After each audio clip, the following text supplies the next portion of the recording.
and they can't get rid of the IS-4. Adelaide Action X, they're doing it. They set the trap, and it's working to an absolute T. They are hard shots to take, but at the end of the day, it comes down to 10 shots, focus fire, and the Wolverines just outdid them on this one. Good damage from the Scorpions, but I don't think it's enough. I think Matildas walk away with the win from here. They've got a 4-on-3. Missed the shot! After 57 HP, and Madhouse now has a corpse to play hull down behind. This is so scary. Return and Dell are sitting ducks. Scorpions are winning this fight. They are slowly but surely getting their way back into this game. but damage ammo ranking in E100. Oh no! Has been completely ignored, and another fire! Sentinels are about to be your champions of Season 5. There they go! Hello, welcome back. It's ANZPL. It is week 2 of the playoffs for Split 1 of 2023. Of course, Selfish Guy Cthulhu here with me, and well, we're now basically one step away from getting into finals, Cthulhu. This is the last week of the season, if you want to call it that. And well, today we're going to progress one team, we're going to knock one team out, we're going to find our seedings as well. It's all going to get sorted by the end of today. So looking forward to it. How are you feeling? How are you going coming into today? You feeling pumped, ready to go? Oh yeah, look, I'm very much pumped, very keen to see who will be the last team to qualify for the LAN now that we have technically 3 spots to actually make it. So instead of us now always talking about, oh, is it going to be the same rivalry on and on again, we now get to actually introduce another team into the whole, that triangle, the competitive triangle at the finals, which I'm actually really excited to see how will that really go. Because, look... there's been some unsolved storylines, and well, today is the prime time to find the conclusion for those and tie the loose ends. Yeah, I mean, there's some interesting things to sort of think about, right? Where we've still kind of got Sentinels in playoffs, and they could potentially make that run from all the way down the bottom, basically 5th seed coming into playoffs, and maybe they can make their way through to the grand final and win. If you talk to them, seems like they feel like they can make that happen. But, you know, I'm looking at Scorpions. I'm looking at Panthers. That's going to be one of the matches that we've got today. I think both of them are going to be really tough opponents. And obviously, they've got to get through Action X first as well. So, lots to think about. Certainly lots to sort of discuss.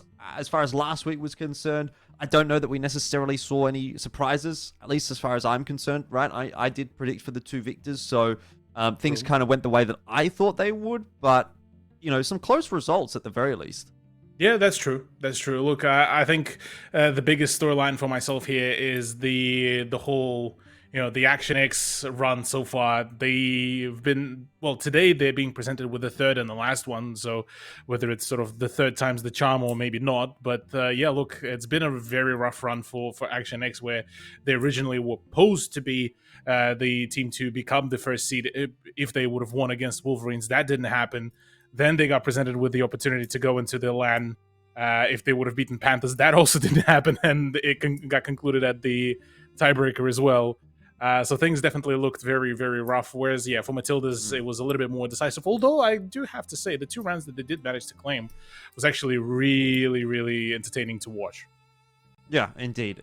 Look, end of the day, like I said, I don't think too many surprises. Obviously, quite a close affair between Panthers and Action X, but to be expected, both pretty good teams.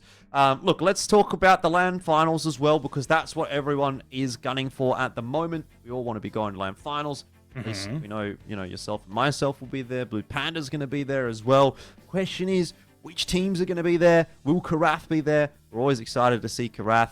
And you can too. You can see Karath. You can be there. You can watch all this competitive World of Tanks and, go and have a bit of fun. I think there's giveaways and you can get some food and drink and stuff like that. So make sure you check out that link, fort.pub/tanks, if you want to buy a ticket or if you just want to see some more info. It'll be fun. I've been to a few of these LAN finals before, but never in Sydney. This will be my first time at Fortress Sydney. So kind of keen to see it. I think it'll be good. I've heard good things. My girlfriend's been to Fortress Sydney. She got to go before I did. She said it was good. So we'll suss it out when we get there for LAN finals. But first question is going to be, who makes it to LAN finals, aside from us, aside from the casters? Because we'll be there. But which teams? Scorpions and Panthers both confirmed. They're going to take 1st seed and 2nd seed, depending on how the result of this game does go. But then, obviously, for that lower bracket semi-final, Adelaide Action X Sentinels. Who makes it from those 2? Yeah, look, this one is going to be I reckon the biggest nail biter. I reckon, because now we're looking at the performance, at least from the Sentinels in the first slower round. Sentinels looked pretty convincing, all things considered. Albeit, I'm going to be honest, I don't really buy into the whole idea that it was all part of the plan to come the lowest position on the regular season and then still go through the playoffs and completely, win it all out. But look, they still looked quite powerful. So here for Action X, this is their last chance also to make it to the LAN, and if that falls through, that will be arguably one of the biggest sort of, well, not fall-offs, but it would definitely be quite an upsetting turnout specifically for them, given that they've been presented with so many chances for that LAN, and unfortunately, yet things just didn't pan out as much as they probably wanted compared to what happened really in the regular season. All right, well, yeah, I mean, I'm quite interested to sort of see how this one ends up playing out today. I think Scorpions, they're going to be the team that we expect to come into the finals as first seed, but maybe there's something interesting to be said for the Panthers. Speaking of, we got a couple of Panthers members at the top of the ANZPL All-Stars. Crit and Bales have managed to get up there. Now, this has changed up a fair bit from last week, where I do remember there was a couple of Scorpions members towards the top, but obviously Scorpions didn't get to play any games last week, so now it's starting to get dominated again by those teams that were able to play extra games. The Panthers, the Tildas, Action X, all getting back into the top 5. Do you expect this to change again after this week, Cthulhu? I reckon, yeah. I reckon there's definitely going to be a bit of a shake-up, I reckon. I'm still quite surprised that we didn't really get to see a consistent reappearance of some of the Scorpion players, given that that was sort of a staple name in the All-Stars leaderboard for quite a while, for a fair few seasons. But I mean, I'm looking at the fact that, you know, Critical is at the first place, Bales at the first place, Magic Shells is still sort of rounding up the top 3. It all still makes sense in the context of this season, because all 3 of those players been actually still be able to pump out some rather consistent, some rather nice big numbers. And then Rowanzy and CJ. CJ is probably one of the one player that I'm almost surprised to see, you know, compared to somebody like Lightning Man, to somebody like even JT, even Aussie from Scorpion. So, look, it's cool to see that at least that this leaderboard keeps on staying fluid. Yeah. I mean, obviously, you've got a lot of talented individuals, so I think there's going to be a lot of a discussion to be had going into the finals about a lot of these players, and obviously who sort of makes it through in first seed and who goes through in third seed. That's going to make some implications happen as well. But yeah, obviously we've been talking about it. We've been hyping it up all night long so far. This is the first match that we're going to get to watch, Scorpions and Panthers. Now, you know, you could look at it and say it's a bit of a seeding match. It's a bit of an overglorified seeding match. But at the end of the day, this does guarantee you top 2 for the season as well. If you can win this game, you're guaranteed into the grand final. Don't need to play in that third place match. Maybe that's an advantage in and of itself as well, going into finals, right? If you're the team that gets directly into the grand final, you don't need to play an extra game on the day. And are you going to be the kind of team that struggles under the pressure of having to play multiple games a day? True. If you know, your first game is a long one, you're putting all that mental effort into sort of getting through that initial series. Does that affect you going into the grand final? Is it a positive, negative? That's a conversation we can have going into the finals. But one thing that we should probably talk about is how unanimous we have more or less been, at least for our first series. Yeah, I mean, look, I think, at least personally for me, Scorpion's been a fairly consistent entity within ANZPL. They still managed to show us some really, really good games, and they managed to show that they are quite prepared going into this split. Arguably, slightly better prepared than even Sentinels, really, with the way how they performed. Whereas for Panthers, look, yeah, they've managed to push it this far, but the fact that there were a few opportunities that got missed by them, even in their games against AX, which at the end they still ended up winning, and then remembering the regular season match against Scorpions, things for Panthers need to be tightened up pretty thoroughly. So I'll be excited for the winner, regardless who actually comes out the victor here.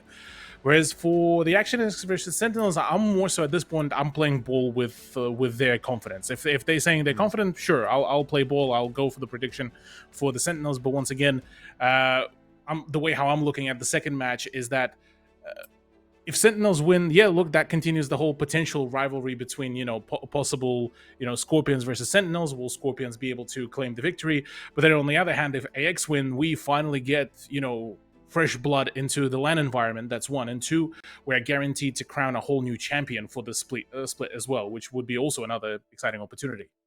Yeah, I mean, I think it's definitely a conversation point. I went with Sentinels just because I think, you know, I have those nostalgia goggles. I still have the mentality that they are the Sentinels, but also when I was watching Action X last week, I wasn't super impressed. that's I true. thought the fact that they did make it through to the tiebreaker was nice, but I would make the argument, I think that they probably shouldn't have even made it to the tiebreaker. I think Panthers kind of, had a couple of wishy-washy rounds there that maybe weren't super impressive. So, I don't know. We'll see what we get from Action X tonight. I'm prepared to eat my words, definitely. But that's a conversation that we will have after our first series, which, of course, we need to start diving into now. So, let's talk Scorpions. Let's talk Panthers. Honestly, these are probably my two favorite teams this season. I've really enjoyed watching both of these two teams, so I'm actually quite keen to get into this matchup. Didn't get to see Scorpions last week, but they are the Scorpions that we know and love. We sort of talked about them to death. I don't know that there's really all that much more to say about this team. Maybe a bit of a slower start to the season, Cthulhu, but it seems like they came good in the end. And now the question is going to be, can they convert? Can they actually come good at the end of the entire season as a whole? Can they finally put a final over the line? Yeah, well, this would be the ultimate question, I reckon, and this matchup would serve as a good initial indication to that very case as well. I mean, you're looking at Scorpions in general. It's a roster that can pull off some kind of nutty plays as well, where when it's the right time, the right approach, the right mental for it, and the fact that they've been sort of rotating a few of the players around has been great, serving as a good sort of way to switch things around a little bit. So quite keen as well. Also, quite an extra point. JT is playing from Japan as well today. Really? Oh, okay. Well, I suppose that's not the worst thing in the world. Ping-wise, is like obviously my first thought is ping.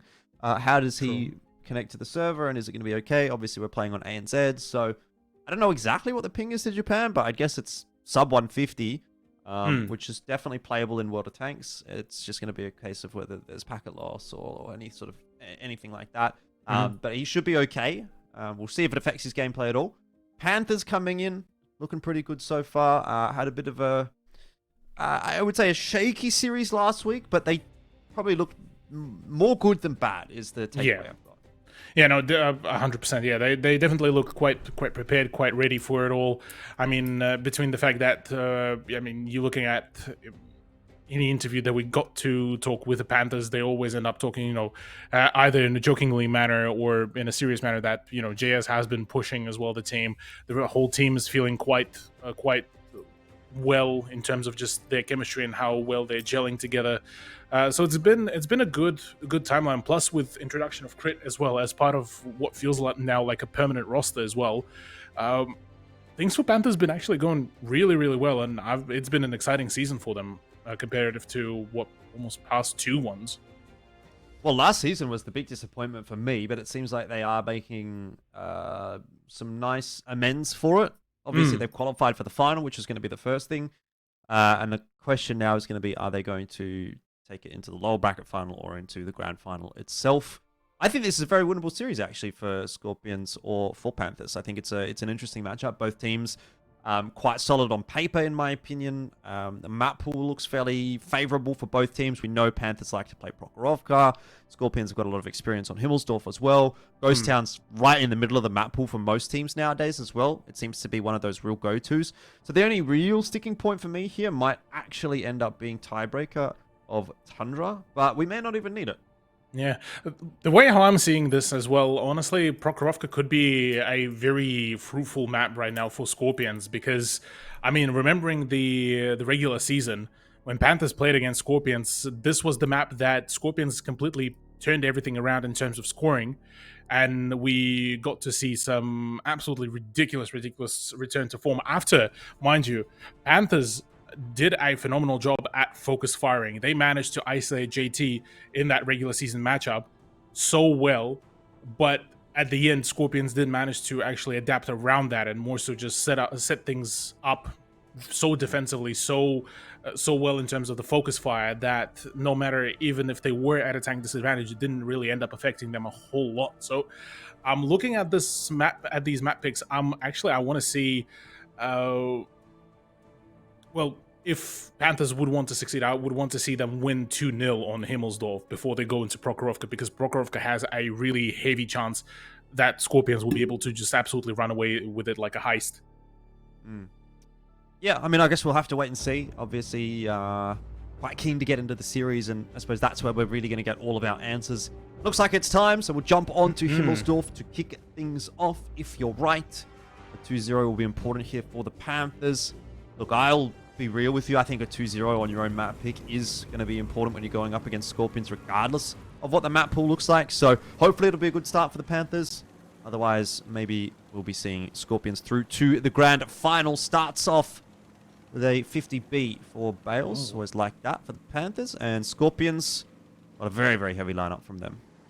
Well, that's an accelerated push already from Panthers, though, Jordan. That could get dicey pretty quickly if Scorpions don't realize this, because look at this, no cover on the D line, so they are completely unaware about the general whereabouts of majority of the team. They would see the IS-4 thing. Oh yeah, they just setting up to sort of scout around. They just checking, and then you see this whole the bandwagon of the double IS-7 and the 50B roll around, and basically whichever tank that gets singled out, that's basically GG for them. So instead, he wins the race so far for Panthers. JS is being the scout in that IS-7. Bale's just chilling, waiting to see if he's got anyone to shoot at, but nothing there yet. Yeah. I don't mind this setup from Scorpions, though. Like, I think you see that 113 able to rotate across pretty quickly, but everyone else is kind of where they need to be. Yeah. Just about close enough to be able to actually rotate fairly quickly around to be able to provide the support fire, so this might actually end up being a pretty close matchup. It's good to see as well that Raspberry has been hidden as well, so they don't particularly know where that S-Conk is specifically. They probably would have a good inkling about, where Russian would be, where at least Aussie would be, or one of those tanks, sort of those almost default positions. Then comes the push. Yeah, JT not going to see anything. So he's already playing a fairly aggressive angle here. And the fact that he's not seeing a whole lot is probably starting to give the game away a little bit. You've got Knight still just corner spotting. Does get himself a free shot into JS. So good start here for the Scorpions. JS just wiggling around that corner a little bit too far. Gives up 500 hit points. And, well, now the information is there for Scorpions that there's going to be a play towards this 2-cap. Yeah. Not an ideal situation, really, now that you sort of look at it.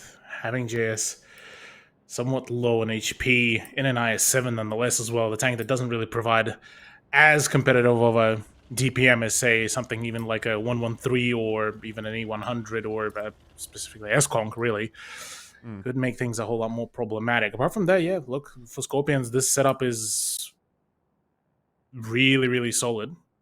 Though the fact that JT got spotted may indicate that for Panthers it is about to be go time. So is the cross going to be safe here for JS? Because he will need to retain majority of his HP for the brawl to actually come out successful.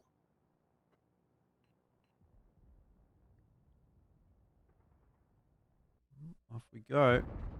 And Aussie just posted on the line again. Another free point of damage for the Scorpions. Aussie's got a bit of a job to do here. Just needs to make sure he's really penning every single one of these shots, because these are the easy shots. They're the ones that you have to get through to set things up nicely. He could focus fire straight in there onto God mode from the Scorpions. He's quite low by the time they get in on top of Aussie. Bales on fire. Gets himself an ignite, I should say, rather. That's a big one for Aussie. So already, some of the table's starting to turn, but my question is going to be, how do things change up now that Bales is on the reload? JT, of course, trying to get in there as quickly as possible. Scorpions back to the 4v4, but HP deficit, albeit slight, might start to come back into play when JS in that IS-7 returns to the fight. Exactly that. Yeah, already with JS joining the battle, this could be pretty good, but the problem being originally that there was for a brief moment a tank disadvantage in terms of just the gun. Now the one-on-one between S-Conk and the IS-7, that's Russians' ground basically to win unless something goes absolutely terribly wrong. In the meantime, the IS-4 and the IS-7 versus the 113 and the S-Conk. Once again, this should be a relatively decent play, but funnily enough, it seems like it's actually the aim to free up JS to enable him to be able to then assist with getting rid of somebody like JT or even Russian as well, but it doesn't look like, yeah, he's long for this world. So look, yeah, this is getting closer and closer, and that is not particularly the situation that Panthers want to find themselves in, especially with the fact that, yeah, that double tap was deadly. No, well, it's just down to critical now for the Panthers, and I dare say that is well and truly done and dusted. This defense looks quite solid in the end for Scorpions, and a few reasons for that. I mean, we can talk about it in just a second. JT will pick up the final kill there. It doesn't seem like that that ping or that new setup is really much of an issue for him at all. Very comfortable stuff for the Scorpions, and they get through that round with relative ease. Interesting choice from the Panthers to try to take a straight-up brawl like that against the composition that Scorpions was running. I really looked at that and I thought, if you're just going to take a fight straight up like that, not only are you running into double Super Kong, but you're also running into, I think, was it 2 E100s or an E100 and 2 IS4s, something like that. Basically, like the ultimate brawl setup for Himmelsdorf. Yeah. And you're just going to drive straight at them. The 50B there bails, he gets one clip off and dies. So, I don't know, is that like an overcommitment? Is it like too much of a commitment maybe from the Panthers? Could they have sat on the cap, tried to bring Scorpions to them just to give Bales a little bit more room to work in that 50B? Because I think if you're going to take a 50B and you're going to only get those 4 shots out, probably not worth it. You might as well have taken a Super Kong instead. Yeah. Let's see how much damage Bales ended up doing. 1900. So he got maybe 5 shots out in the end. But still, like it's still quite a fair bit of like commitment for just 1900 damage there, really. And I mean, you're looking at the fact that as well, God Mode was unable to put any sort of damage in there as well with his like, even if God Mode would have been able to put, like, say, another 1500 damage, even then you're already sitting at a much nicer situation for Panthers where they would have been able to win a couple more of those 1v1s. But yeah, I absolutely have to agree with you. Yeah, the 50B didn't particularly pay off, but I think it was partially due to the fact that it was a little bit of a situation for Panthers where it's sort of damned if you do, damned if you don't, because in the situation and the position that they've put themselves in, they almost forced themselves to really just, they have to push, they have to be the ones to engage. Whereas, like, say, if 50B would have been swapped to something like a T57 Heavy, you can actually, you know, chill a little bit. You can, you know, play around that 20-second clip reload time. You can actually do some actual damage. Plus, I mean, heat shells as well do make things a whole lot nicer as well when it comes down to tanks like the IS4s, like the E100s, like even the S-Kongs, especially when you're aiming for the hull. So things are certainly looking a whole lot more promising than the French tank, which the only trade-off that you really get there is just the extra mobility. But for that sort of push, you don't per se really needed a whole lot of mobility. So it feels a little bit that maybe JS got hasty. Maybe. I mean, they certainly had a lot more time to work with, but maybe they thought they could catch a tank off. Did they expect maybe an extra tank over towards the train tracks rather than just the one of JT? Who knows? Perhaps we'll get a conversation with Panthers going a little bit later on if they are able to win this series. But so far, not looking so crash hot. We'll have to move on to the defense of their own map choice and get the win there. But, you know, from what we've seen already, it just felt like that was kind of cerebral, right, from Scorpions. It didn't really feel like they were ever really under pressure there. I mean, sure, Aussie gets rushed down, but he's kind of done his job, right? He gets 2 free shots out in the IS4, survives a little while in the brawl, probably gets another couple out there, and then, you know, goes down. But by that stage, obviously, it's been a bit of a commitment from the Panthers, and they're in a crossfire, and it's a little bit too easy for Scorpions to clean up. So if things are going to continue in that fashion, if we end up seeing, you know, for example, this second round on Himmelsdorf go that one-sided to the Scorpions, then I'm going to have some serious reservations as to whether we're going to get a very competitive series here. Last week, we had very competitive series. We had very tight series in both matches. But already, that first round looked pretty solid for the Scorpions. So only time will tell, but round 2 could potentially go in the same direction. Yeah, look, that first round definitely put a little bit of a concern, not going to lie, onto what could be coming out of Panthers. Looking at the lineup now, it's almost a bit of a, well, nearly a mirror match. You replace, well, actually, matter of fact, yeah, you look at what Scorpions are bringing in. The idea is somewhat similar, but again, you're not bringing in the 100. You instead bring in the S-Kong. You still got the 50B. Look, I'm going to be honest. I'm not particularly yet too sure what to really make of it. Critical is getting into the position, which is, I mean, it's workable, but there's the the funny haha boost that you can do. I believe even from the inside the street, so that could be an interesting prospect to keep an eye out for. But I mean, overall, yeah, Panthers setting themselves up fairly aggressively towards the railroad, which keeps the castle side nice and open. Could cause the problems because I mean, you look at the position where Critical is now. Yeah, his rotation is going to be impossible without being tapped a few times. And so can be said about even the 113 and maybe even the IS-7. And by the time when the rush happens, E100 will probably be at about 1k HP before the Panthers will be able to actually rotate all the tanks. Bit of a wiggle going on there from JS. Russian has been spotted. Doesn't hang around too long. That's a good position to actually spot that peak from the castle, seeing as that has been actually reworked recently. If memory serves me right, the previous iteration of the castle actually was borderline like impossible to really spot that position, even if you are starting to rain fire, unless you are like explicitly trying to counter that specific position. But now in GS's position, this is actually almost like a passive bonus. But it is going to be a little bit awkward for Russian anytime he wants to try to take a fight. There's multiple tanks here that might, in theory, have an angle onto him, depending on where they're looking. Crit, a little bit otherwise occupied, but does not take any damage from that shot. So you can kind of see what Scorpions is up to here. They're trying to get past Crit or trying to isolate Crit. If he allows Aussie across, then that's where he's going to really start to run into a bit of trouble. But so far, so good for Crit. He's doing a good job, right? He's spotting Russian, he's spotting Aussie, he's spotting the cross, making sure no one can really get anywhere too cheeky without giving some information up. And similarly, he's also holding onto his HP quite nicely as well. So it's a tough nut to crack for the Scorpions. I'm kind of interested to see how they're going to go about this one, because this is not a standard position, right? That IS-4, I don't think I've ever seen anyone in a position like that in a 5v5 game. Oh, yeah. So what have Scorpions got in the back pocket here? How did they figure out a way to dislodge him? I feel like a lot of it does actually have to come down to Russian, but... Well, that's what they were banking on. Yeah, that's what they were banking on, really. It seems that the the shots from that angle with APCRs with the high velocity shouldn't be as much of a problem. But yeah, it looks like the IS-4 is just posing just about enough of a problem for that to be not such a consistent sort of damage dealer, which is actually working out perfectly well right now for Panthers. I mean, you're looking at the HP setup, 2k differential right now, which should generate just about enough of a nice buffer here as well for Panthers to really work around with and have that sort of a room for error.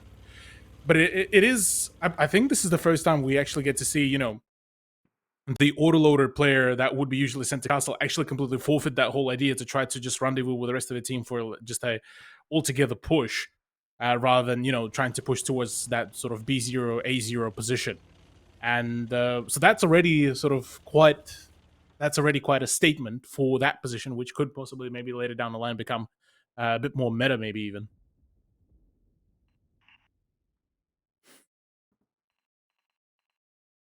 I'm starting to really get a little bit concerned about that time now as well for Scorpions. 3.5 minutes. Very spread across the map, so it's not as if they're super committed to anything just yet. It's not as if they're... I don't think that they know exactly what they're going to do right now. No, that's an interesting decision. Yeah. Basically drives in, gives up a bit of free HP, and then falls back. Maybe someone was yelling at him, telling him, no. We've got the cap pressure now from Aussie on the 1 flag, which is going to start to dislodge a little bit here. Panthers are going to have to start to get a bit of a wriggle on it. But I mean, there is a D100. Yeah, I mean, that's the thing, right? And there's still so many tanks down south for Scorpion, so this is nothing if not just a bait. And even now, Aussie's starting to give up that position. So I really am wondering, what is the end game here for Scorpions? There's no instantly clear idea in mind. I think they're just going to have to send. They're going to have to send somewhere and try to take down one of these tanks. Critical will be the focus of fire. Knight's the initial tank out, and so he cops a lot of damage in the side.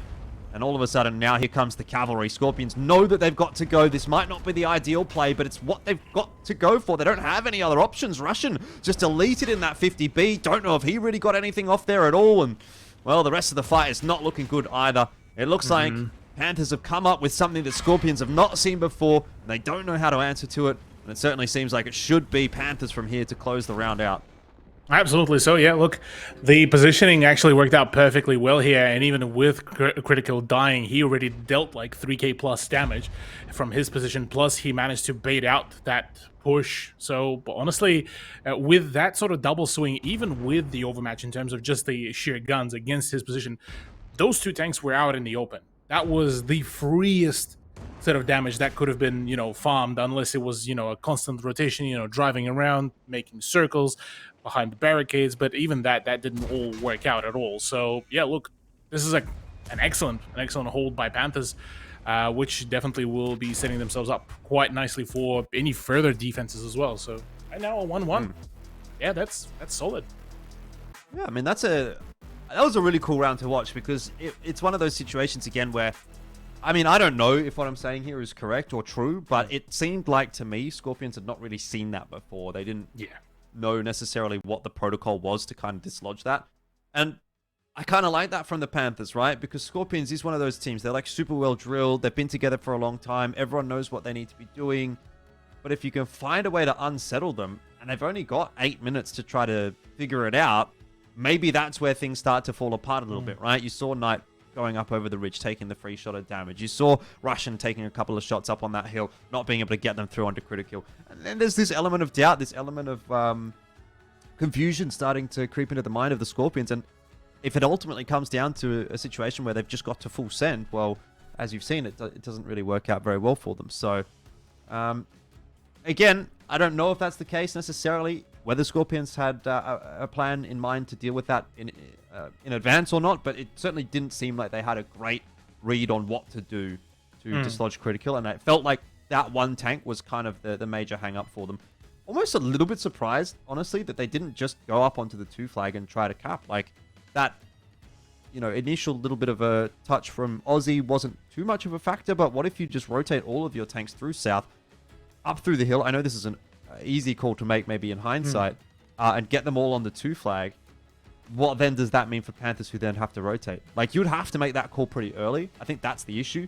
You kind of have to make that call at like maybe 4 minutes left, worst case scenario, so that you can get those tanks up in onto the cap and legitimately put some cap pressure on, because you can't go down banana. It's going to get spotted. Or you can go down banana, but it's going to get spotted and you're probably going to take a lot of damage. So, I don't know, interesting.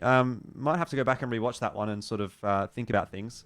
Obviously, easy to sort of sit here in hindsight and say this and that, but yeah, it's something that we haven't really seen before, and certainly not from the Panthers. So maybe not something that Scorpions was expecting, and so let's bring them unstuck. And now the scoreline's 1 apiece.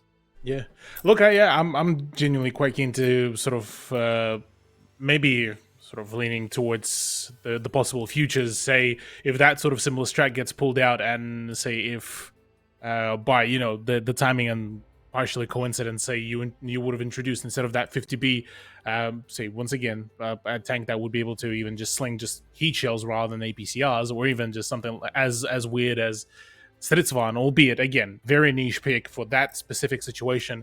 That would have been the main counter, really, because you get the almost borderline perfect accuracy, you get the good pen from out of that tank, and that at that point, yeah, for critical, this would have been a nightmare of a position. But given that the general meta dictates that, yeah, you would bring in the 50B there, I mean, you look at that first of all, that size of a reticle, I mean, good luck hitting that one small pixel of a green spot that the IS-7 presents as a weak spot. So it's already, as it is, a tall order.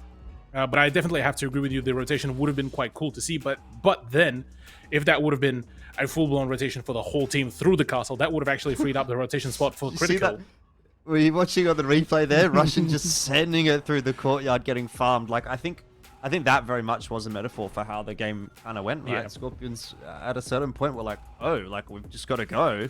Yeah, we just got to send it. We'll hold the W key, and Panthers said, all right, fair enough, we'll farm you. So, kind of ends up looking a little bit too easy for the Panthers there. I think Scorpions will have to go back to the drawing board to try to figure that one out. But end of the day, 1-1 on the map pick is probably not the end of the day for Scorpions. especially if they're as confident as you are with the Prokhorovka pick. So I think anytime you take a point off of your opponent on their map pick, you can't be too disappointed. Oh yeah. No, 110%. Yeah. Look, right now this is a pretty decent situation here for Scorpions. I doubt that they would be, sweating too much just yet. Though again, it's only over when you get to see those full points. So anything could really happen. Both teams could reach that sort of that match point, but then completely fall apart on the rest of the round. So there's that element obviously always there, seeing as not a single team so far, even throughout the regular season, they never went completely untouched. There was always that one team that ended up being the kryptonite for one or the other reason. So overall, I've gotta say, for Panthers, this has been still a pretty decent turnaround. Yes, they completely flopped on the attack for Himmels, but against what was the sort of definitive meta setup so far for Himmelsdorf in terms of just the general positioning, I mean, there was not really a whole lot to do in the position that they were put in. So I'm quite keen to see how will Prokhorovka really work out here. All right, well, that is going to be a question that I will be able to get the answer for you in 10, 20 minutes time, depending on how long these rounds play out. It's time for us to move on to Prokhorovka. Perhaps greener pastures for Scorpions. Certainly a greener map. Let's see what they can bring to the table. It's going to be Panthers starting off on the defense. With the Super Conk. I rate it. A BZ from JT. The fabled replacement of the M454, and yeah, the boosts are quite a nice extra addition. Plus, I mean, the alpha damage on that thing is kind of just at this point silly.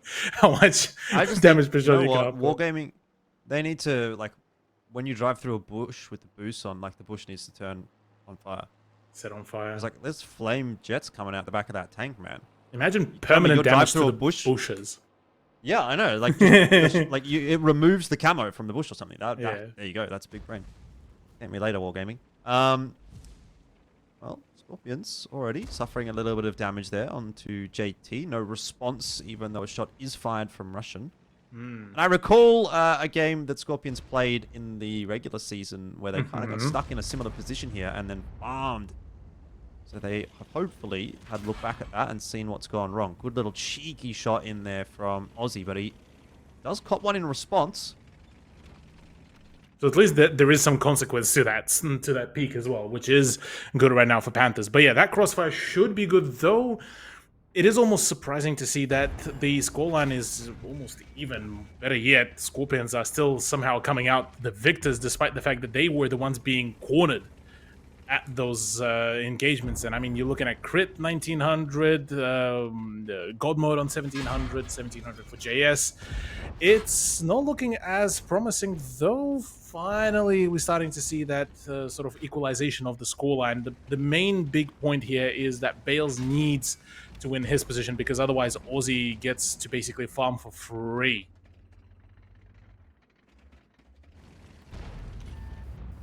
Aussie is definitely winning that fight against Bales in terms of the HP, but he's going to have to be the aggressor, so he might give up a free shot. Is Bales going over the top, but can't commit to too much. Now it's Twit and JS in onto JT, who is almost certainly going to be dead, but gets one more shot in before he goes down, and that might be the saving grace for the Scorpions. It's 3-on-2 in the heavy brawl, and meanwhile Bales, maybe he's having some success against Aussie here. He's certainly gotten that HP deficit back to fairly even, but can't really imagine a world where two IS-7s is able to beat out a Super Conk and an IS-7, when the latter especially has the extra HP in that duel as well. Aussie does go down to Bales. That could be the difference maker.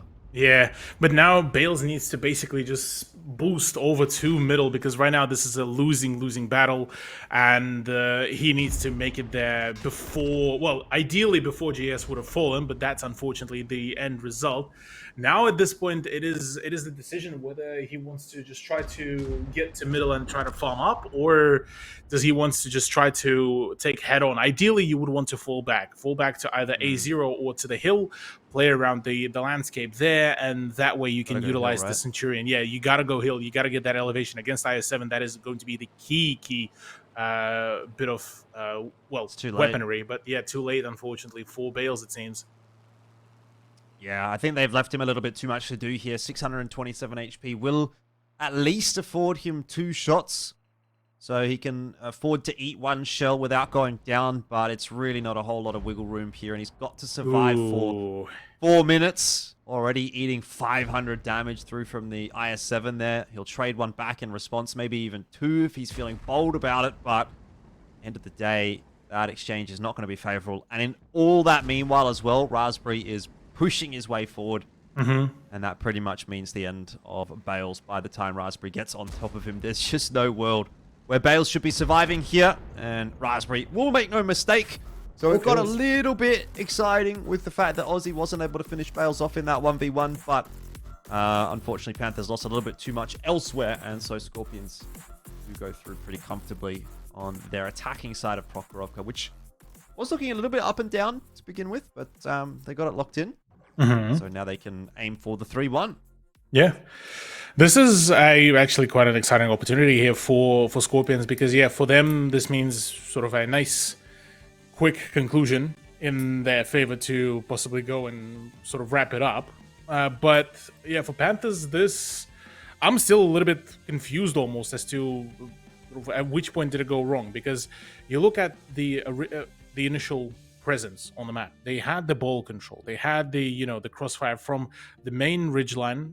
Yes, Bales ended up getting distracted by Aussie, and Aussie had the position where he could have sort of peeked and decided whether he wanted to peek at Bales or whether he wanted to peek at the rest of the heavy tanks, and that was probably the main leverage there. But I mean, when you have, what was it, 3 tanks in the ball, surely that should be enough to at least get that nice focus fire that Panthers were able to demonstrate during the regular season, because that was their game, or rather, that was their run around to win, I reckon, with the way how they set themselves up. Well, good performances there from Raspberry. It's 4.2k in an IS-7. Ain't too shabby. Out damaging the Super Conks, all 4 of them. Be happy with that. Bales obviously farming up a little bit toward the back end there, but yeah, just unable to get too much done in the end, and so Panthers down a round. But moving on to their own attack, I think it's going to be an awkward sort of position now for Panthers, right? Because you always look at the defense and say that's maybe a little bit more favorable. The game tends to lean that way. Now they've lost on their defense. They're moving on to attack. It's a very real possibility that they could be suffering match point at the end of Prokhorovka here. Yeah. Well, that would be the least favorable scenario really here for Panthers, but the most favorable for Scorpions. Which, I mean, look, yeah, Prokhorovka definitely feels like the map that they managed to really adapt almost too well, really, with how they want to play it. Yes, a few drawbacks here and there, and I mean, JT took a bit of a sort of a step back from being that sort of the head farmer in terms of the damage. You look at Raspberry is sitting on that top of the leaderboard, but I mean, even in that situation, you look at some of the key damage bits that were dealt by that BZ, and that was basically the big turnaround. I mean, Crit could have survived for a whole lot longer if that last shell from JT didn't actually come into the play. Yeah, that specific shell would have been a completely different sort of ball game really there. I mean, once again, Bales showing his pedigree and being able to win that duel against Aussie. Now, I will give some credit to Aussie and say that I think he was probably a little more focused on assisting the mid-fight. He was doing some damage through the backlines, and he wasn't necessarily just playing for the jiggles from Bales, but just the fact that Bales is able to get that 1v1 over the line almost gives Panthers a chance. It's just that he took a little bit too long in doing it. If he would have got that 15 seconds earlier, he's able to back the heavies up in mid and actually make sure that 2v3 was a 2v3 rather than just a 2v1 in the end. Yeah.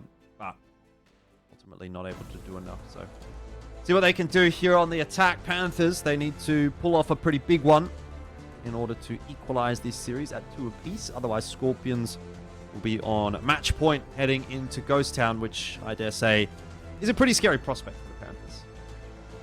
It would be quite a scary one, but at the very least, you're looking at this matchup at least it's not, the end of the days here for Panthers, because they still get to go to the land, they still get to play, they still get the opportunity to get to that grand final. But obviously, whoever comes out the winner here will not have to worry about, having to go through the gauntlet during the actual land day, to have to go through back-to-back matches on the same day, which would be quite draining as well.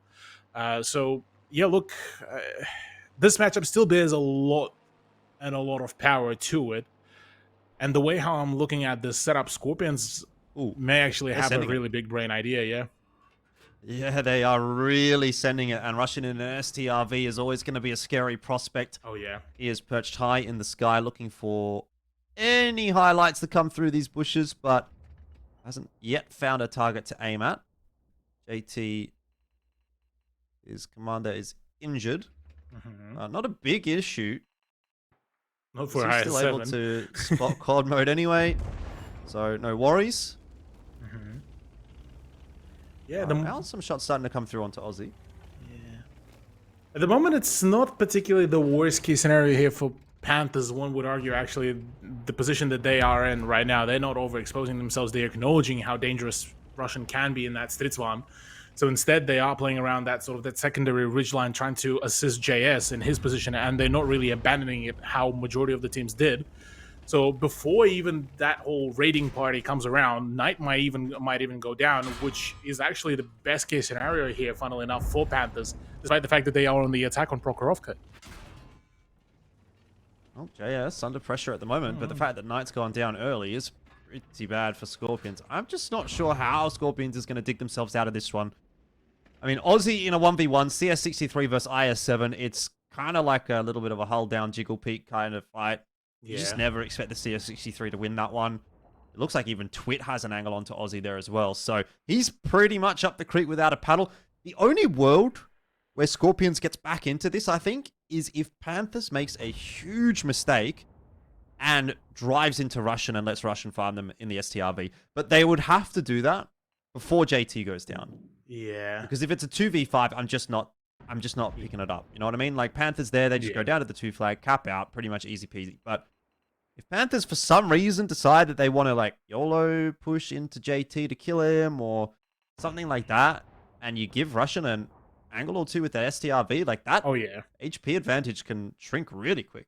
Oh, yeah. Yeah, the STRV is dangerous thing. And I think the regular season matchup was a bit of that sort of a wake-up call for Panthers to really not right off the rounds like, oh, yeah, we have the, the advantage in tanks. Let's just YOLO it. Let's just send it. In fact, they just sort of taking their time. Plus, 4 minutes, technically just under 5 minutes, they still have all the opportunities to really play around, and exactly what just Bales did, just, pop down on the 2 flag, fully acknowledging that there's quite literally nobody else that will be playing around. Twit is in also a perfect position to spot that S-Conk if he decides to really start wrapping it around and moving about.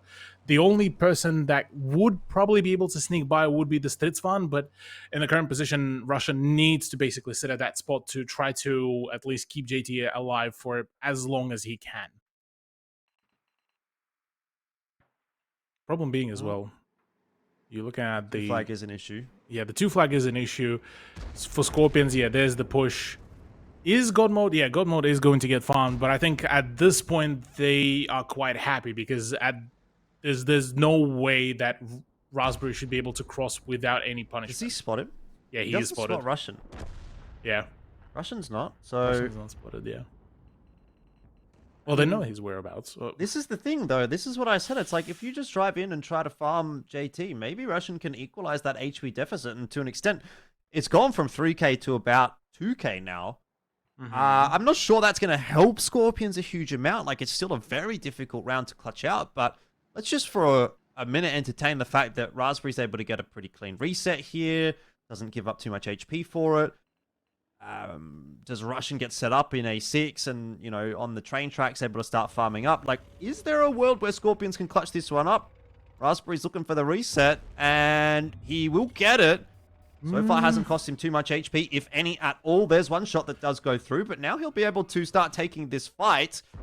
And Russian in that STRV is starting to come across. The reset's still not quite secured, Not though, enough. and unfortunately, he's going to run out of time. He's not getting the reset onto the tanks that he really needs to, so he just Yeah. continues to blind fire, but his reload speed is not fast enough to get the resets, and he couldn't reset onto the cap that he really needed. He didn't hit the tank that had all the cap points on it, and so Panthers are able to equalize it at 2 apiece. Pretty calm, comfortable in the end. But I wanted to keep it exciting. I wanted to keep it interesting. And so I was trying to sell that story for the Scorpions. And to be fair, Cthulhu, I feel like Scorpions was one of those teams that could pull that off.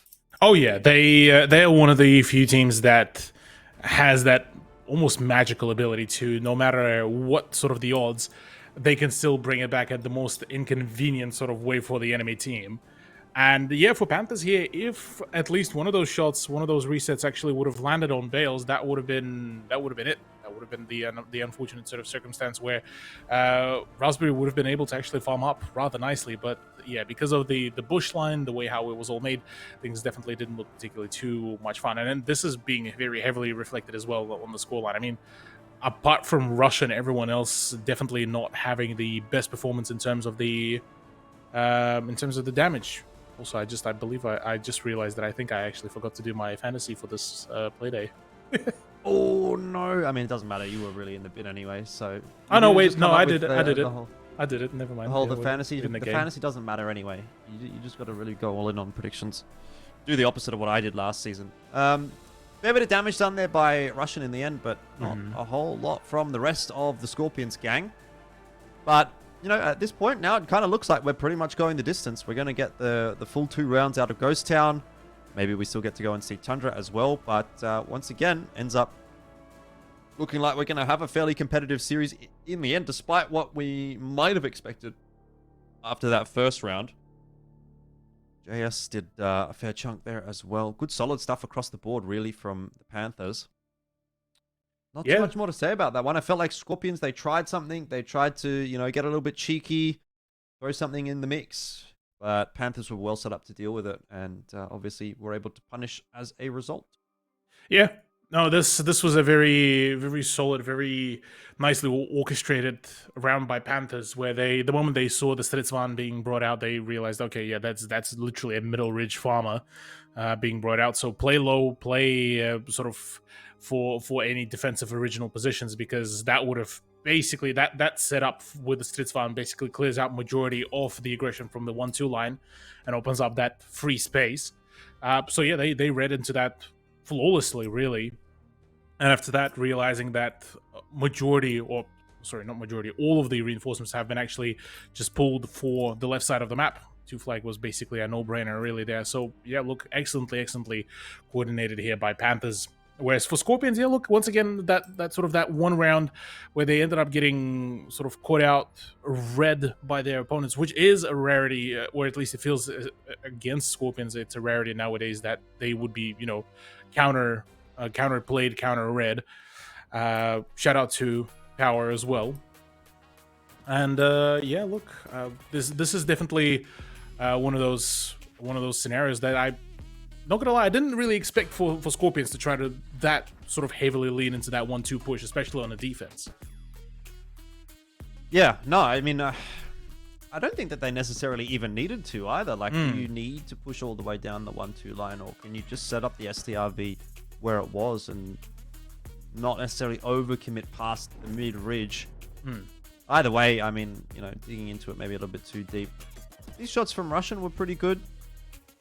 Almost made it interesting. If Raspberry could have somehow got the reset onto Bales instead of onto Twit, then it could have gotten a little bit interesting. But I think even there, probably the Panthers looking pretty comfortable to close it out. But tell me about Ghost Town. I mean, where do you see this one going? Because now we're at 2 apiece.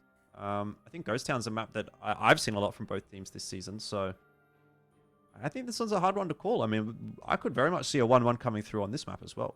Yeah, look, I'm with you actually on this one. Ghost Town has been that sort of, you either get, you know, complete a landslide of a performance for one of the teams on the Ghost Town, or it becomes that sort of that back and forth, that game of almost like that tug of war, really. So between Panthers and Scorpions, look, I'll be absolutely honest. I wouldn't be too sure about which way to call it.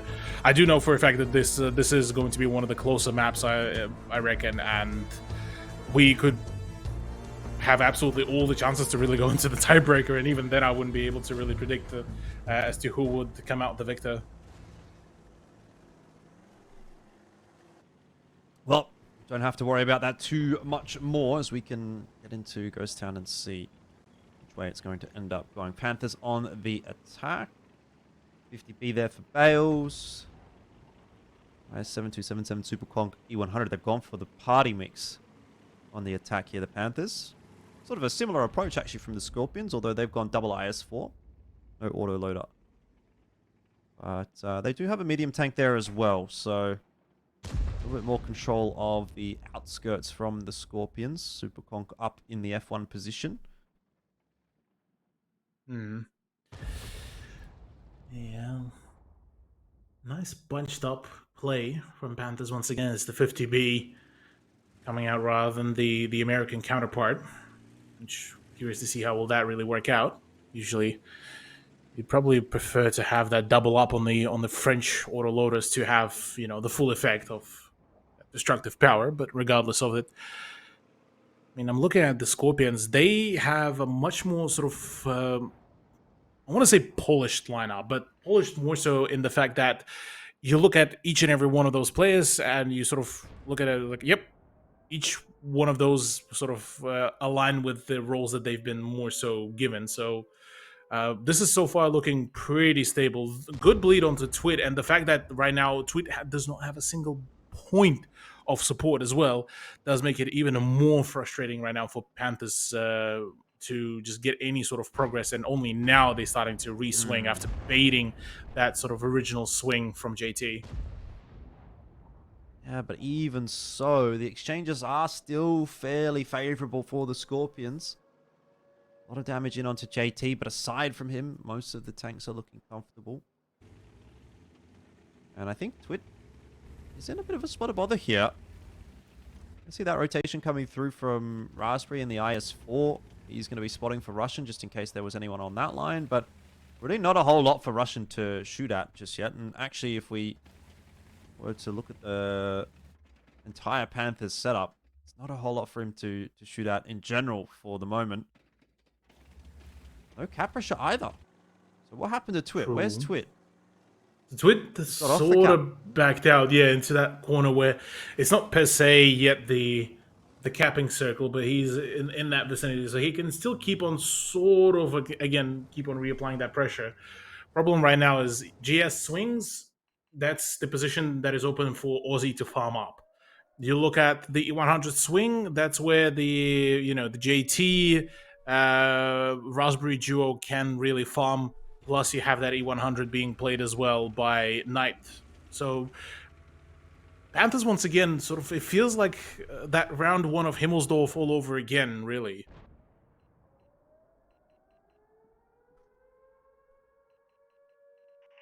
Well, see what they're going to be able to get done here, because they are once again putting some of that cap pressure on, courtesy of Twit. Aussie has rotated down alongside Russian. All 5 of the Scorpions members making their way into the town itself. This is perfect for the JS. 1-for-1 exchange there between God Mode and Russian. Yeah. JT as well, re-swinging onto Twit. That's Raspberry as well. Should be allowed, yeah. Easy swing on either Critical or Twit. And so this is right now not an ideal position where you have quite a fair few tanks already tagged to sub 2k HP. Godmore needs to start joining in on the battle to utilize his health pool. I mean, 2,800 health pool points is great and all. And he's technically able to hold back Russian and Knight as well. But Bales is behind Raspberry. This is where the push needs to happen. Yeah, Bales behind Raspberry, this would be great. Yeah, but Aussie's going to chase him down. So Bales has given away his position, but Aussie now is just going to say, all right, well, I'm going to chase you around. Sure, you can get a couple of shots into me. That's fine. I will kill you if you don't get some backup. JT, in the meanwhile, did fall, but Scorpions still have a massive health advantage. JS is going to drop pretty quick smart after that, and Russian should be able to get the better of Twit here as well. 346, if he doesn't finish him off, would be a criminal low roll from Russian, but no worries there. And so now it's just God mode against 3 Scorpions members, while Aussie plays Ring Around the Rosie with Bales and Critical. And yeah, he's taking a bit of damage, but he is really wasting the time of Panthers. So I can only imagine which way this one is headed, and I'd have to say it's towards the Scorpions. Yeah. What other tanks would you wanted to see from Panthers though? Because to me, it looked like they had a pretty decent idea, though they sort of ended up going almost that 1-by-1 with the way how they've sort of played their positions. I mean, Twit got farmed up almost too early. You know, Crit's position was a little bit overexposed. It just all looked like it was like a miscall sort of nightmare really there for Panthers, didn't it?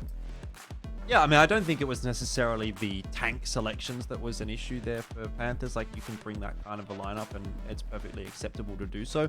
But I think more so looking at the way that round played out, just a little bit too much bleed early, maybe not as much commitment as what you would normally see towards the flag. And obviously the fact that Twit was down at about half HP by the time he did get on the cap kind of makes it a bit awkward in the end there for the Panthers. What if they have a couple of tanks on the cap and put a bit more pressure on that way? Even a world where, you know, they would have just played a little faster toward that cap could have actually been a big issue for Scorpions, having to bring the Superconch and the CS63 off the hill. If they had to do that with, you know, 30 seconds to play with, maybe it's a little bit more difficult to get it over the line. But that looked a little bit too easy for Scorpions, right? They got initial HP advantage, then they traded 1-for-1 in pretty much every shot that we saw in the mid game.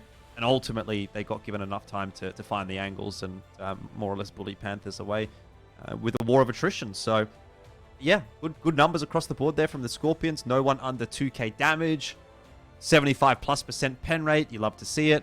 Absolutely. Whereas on the Panther side of the field, obviously things are getting a little bit tougher as we go on. And now it is match point available for the Scorpions. They can close out 2-0 on Ghost Town. We don't even need the tiebreaker.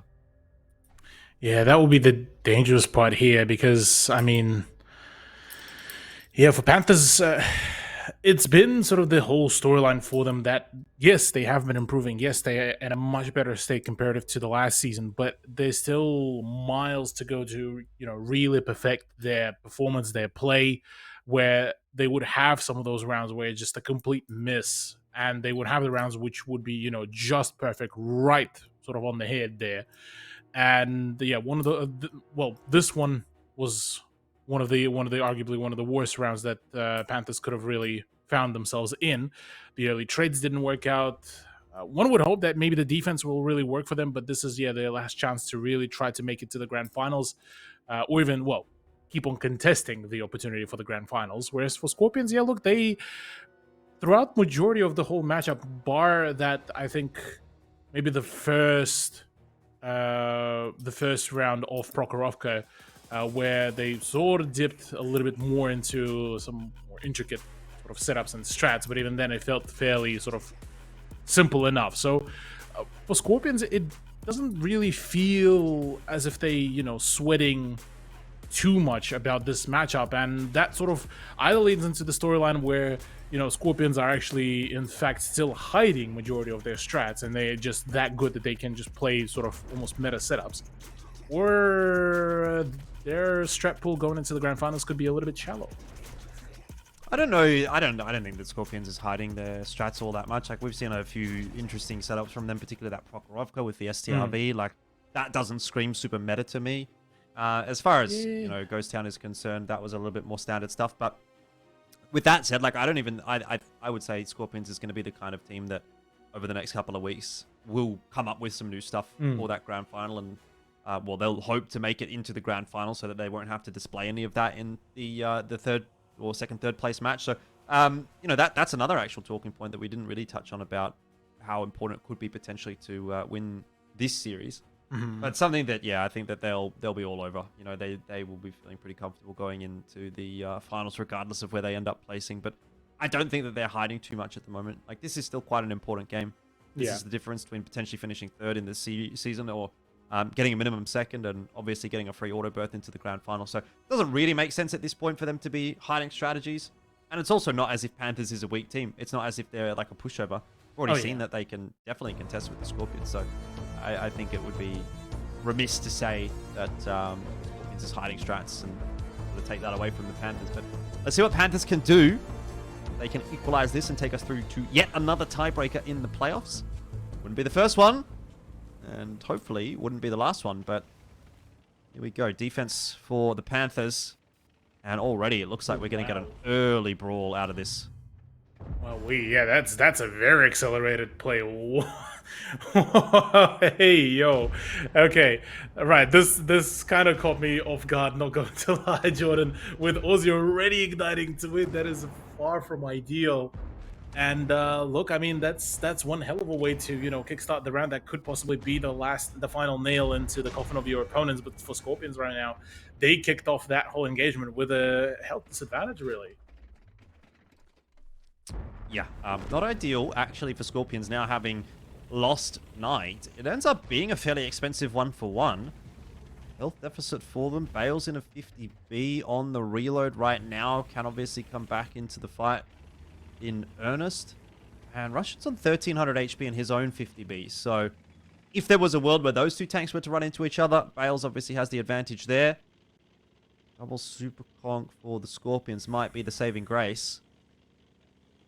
Yeah, I mean, yeah, Scorpions were definitely leaning quite a fair few times into that double skunk setup, which actually helped out quite a lot of times. But the problem being right now is both Aussie and Raspberry are in such positions that they can't even really rotate safely out of those. So those are now very much anchored position. But the beautiful thing is that they managed to push the Panthers back so far that this allows basically free entry for JT to make way towards the 2 flag. And now it's up to basically Panthers to think what positions, what tanks do they want to give up to actually be able to get either eyes on or get the resets. And I think, yeah, for JS, this position is actually going to be quite beneficial to start maybe raining a few shells onto Raspberry, because the double bush setup as well should be just about enough to actually not really... Oh, wow, that's a wide shot. Yeah, that's free resets. Yeah, that's perfect.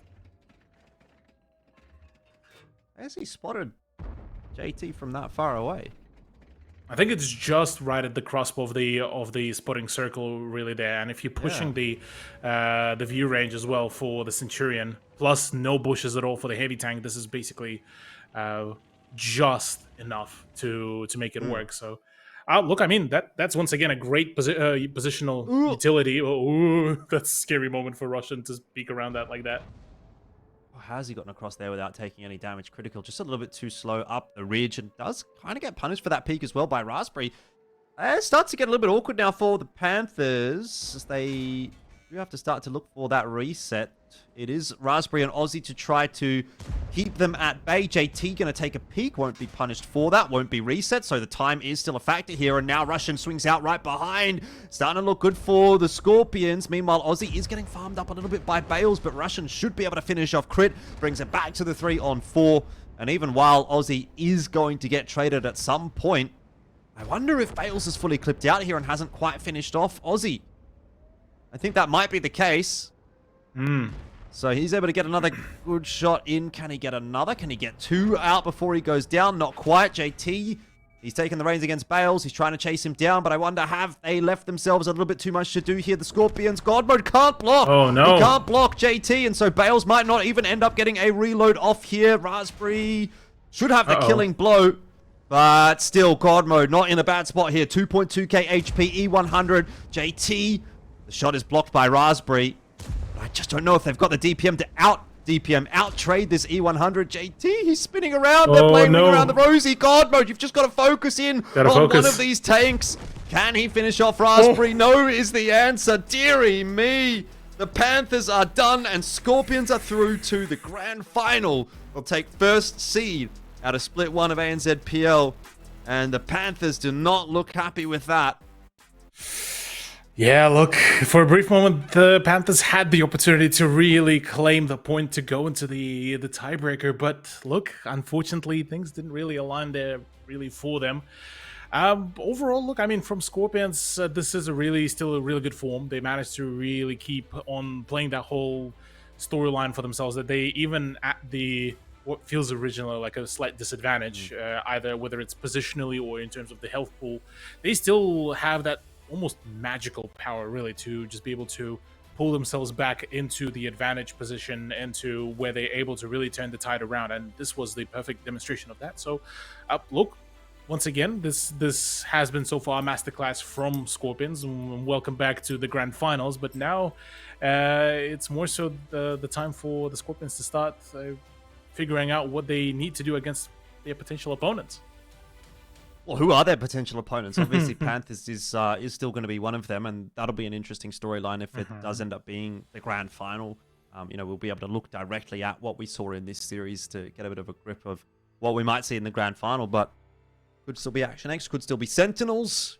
Great round there from Raspberry, 4.7k, 4.5 from JT as well. Those two alive late in the game, really having the big impact. And oh man, it's crazy that Bales was able to do 4k damage in a 50B and still not able to find a win.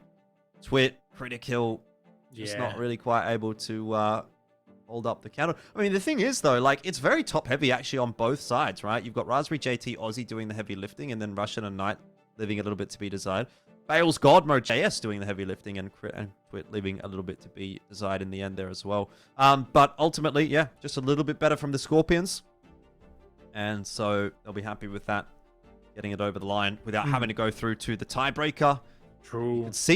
You could see on the faces of the Panthers that they weren't happy with how that played out. Like, that was so close. Yeah. That they would have felt that they could have gotten that through to the tiebreaker. And it kind of looked like they were going to at one point. I thought God Mode was actually in not a bad spot to make that 2v1 happen. Yeah. Because he had such a huge amount of HP to play with, but just kind of got caught in a bit of a two minds, I think, maybe. Yeah, and so Scorpions able to walk away with the win.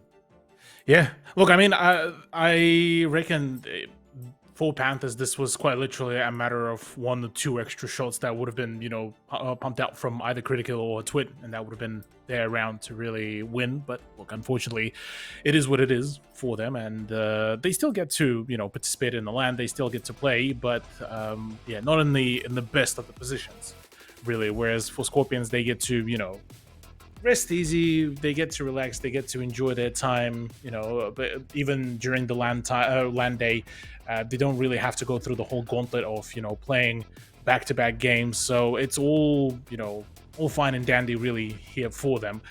I will have to say, though, kudos to Panthers. They managed to push it to a fairly competitive run overall. So it's whilst they still ended up getting caught out on some of those miniature mistakes, this is a much needed sort of improvement comparative to the performance that we got to see from them overall from the last season. So look, still GG, well played. They still managed to keep on qualifying for this, and Scorpions are happy. Watch this reaction. Yeah. Oh, they're not happy about it. And I mean, look, end of the day, I can understand, right? They're not going to go through to the grand final automatically, and that means that they'll potentially have to face, well, they will have to face either Action X or Sentinels at some point in the upcoming weeks. But yeah, little tough for the Panthers, obviously. But good news for the Scorpions, and good news for us. We've got Knight here to have a chat, so let's get him in on the interview. Knight, congratulations. Very solid stuff from you guys tonight. Anything really to say, or was that kind of just standard fare for you guys tonight? Yeah, we're just continuing the trend. We just cannot lose to Panthers. It's statistically impossible now, it's just how it goes. So ideally then for you, Panthers wins that third place match and goes through to the grand final, right? And then you face them on LAN. Absolutely. No, tonight's games were like super close. Yeah, I see Panthers, we're always super nervous going up against them because we know how good they are. They usually absolutely just pain us during the week, so it is what it is. Yeah, look, I mean, I'm curious actually to hear your thoughts now that you guys managed to make it through to the grand finals. Now you get to watch more so the decider of who could possibly be the team that you would be versing against. With the position that the Sentinels are still in, how much do you fear the possibility of them sort of that nemesis getting back at you and coming back to the grand finals? Well, we're all just secretly hoping for a good W for Cax. Let's be honest. Like we're eternally cursed versus Sentinels. So if we see them in finals, we're just, I don't know, play what we always play. But at the same time, we really wish they weren't there. But yeah. Well, speaking of finals, I mean, I don't know if this conversation has even been had yet. Do you guys know who's playing the finals? Because obviously, only 5 players can play the finals. So, so we decide for playoffs. Like the team you're seeing now is the team that's playing finals. Okay, awesome. Great. Good to know. All right, well, I guess we'll see you at finals, and best of luck then. Thank you. See you then. See you, mate. See you Good then. night. Overall, I'm sure they're going to be having a good night. Cthulhu across the board. Pretty solid stuff today from the Scorpions. Can't complain. And straight back into the swing of things when they get into the finals in the next couple of weeks. So I think we've got a week off. So, yeah, but I like that approach from Scorpions, and this is kind of the conversation we were having last week where it's like, well, do you know who's playing finals, or is this player going to even be able to play finals? Why are you playing with them in playoffs if they can't make it to finals? Yeah. I think this is the best setup you've got, right? You want to get everyone on the same page.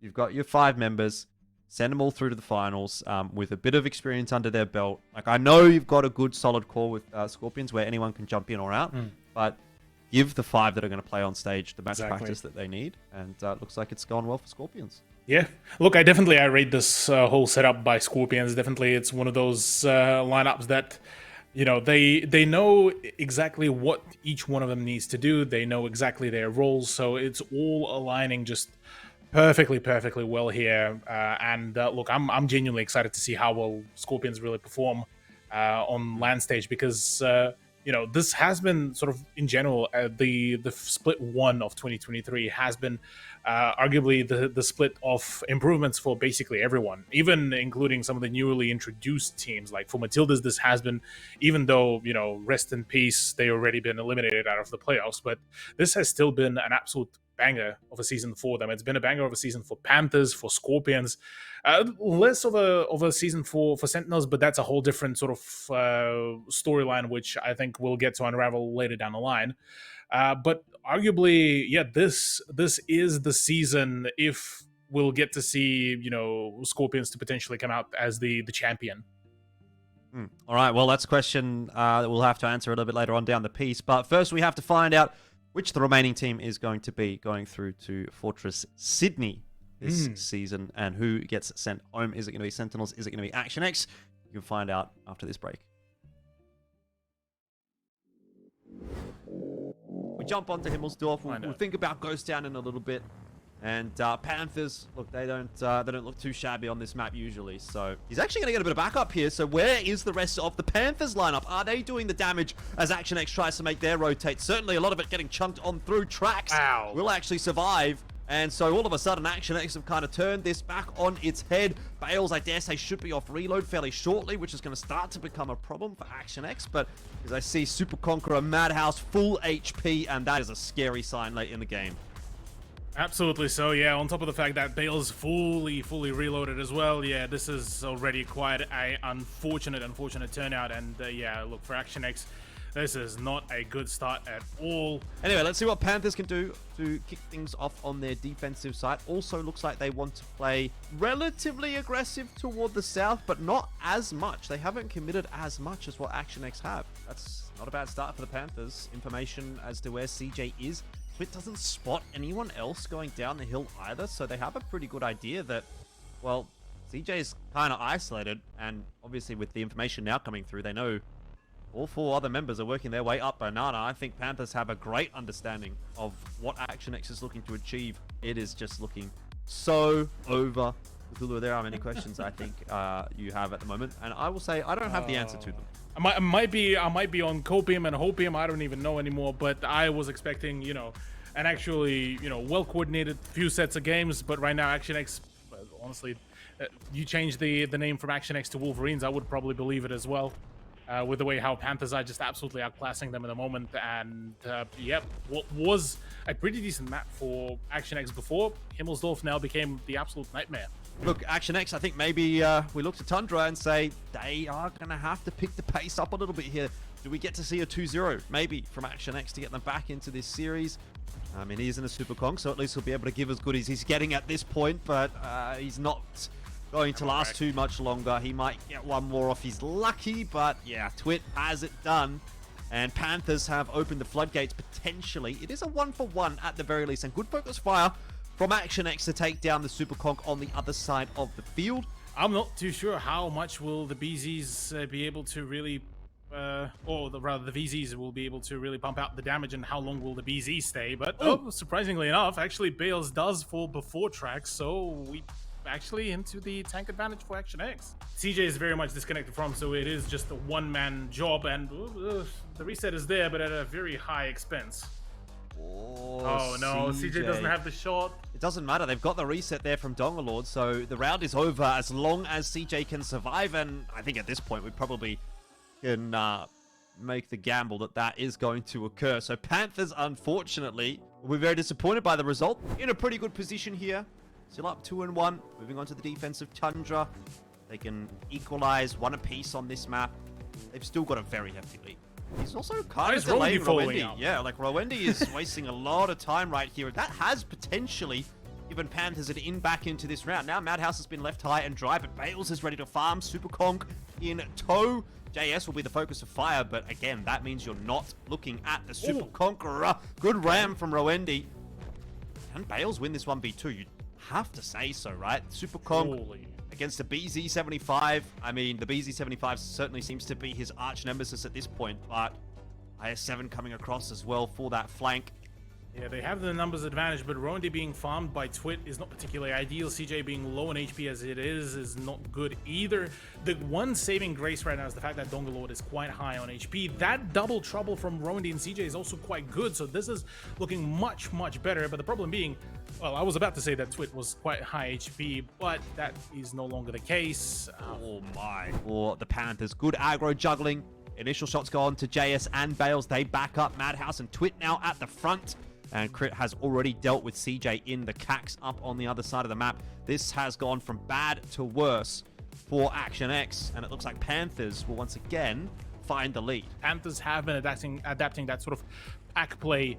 Playstyle has been really showing its success really here against Action X's attempts to really be very much of a spread out sort of roster, being able to play for the map control. He might be able to kill Crit here before he goes down, as long as he doesn't ram him. Madhouse around the corner here, can't land the shot. Donga hits a nice little fadeaway. Obviously focusing on where he's shooting rather than where he's driving. I mean, the unfortunate thing is he doesn't really get out of here. And even if he does, somehow, there was no way he would be able to survive. Not a single point of damage done so far. 3 minutes bled off the clock by the Panthers. They won't be too disappointed to see that. But now Bales is going to have some problems.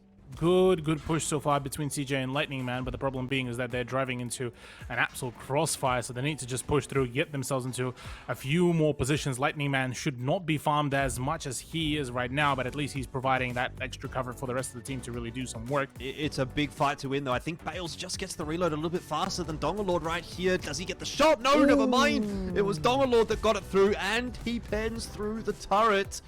That is the nail in the coffin. I was really hanging on for that 1v1 because if Bales wins, maybe there's still a chance for Panthers. Obviously, the brawl wasn't going very well for them, but if there was an extra Cax, imagine that's Bales instead of Dongalord. You'd be looking at this and saying Panthers can win now. Adelaide Action X are able to hang on and take this one through to the tiebreaker. Madhouse with a 1v2. I mean, he is in a Super Conk. Yeah, there it is. There's the finishing shots. Well played by Action X. That was actually still a good, a well-coordinated push, albeit it was quite a...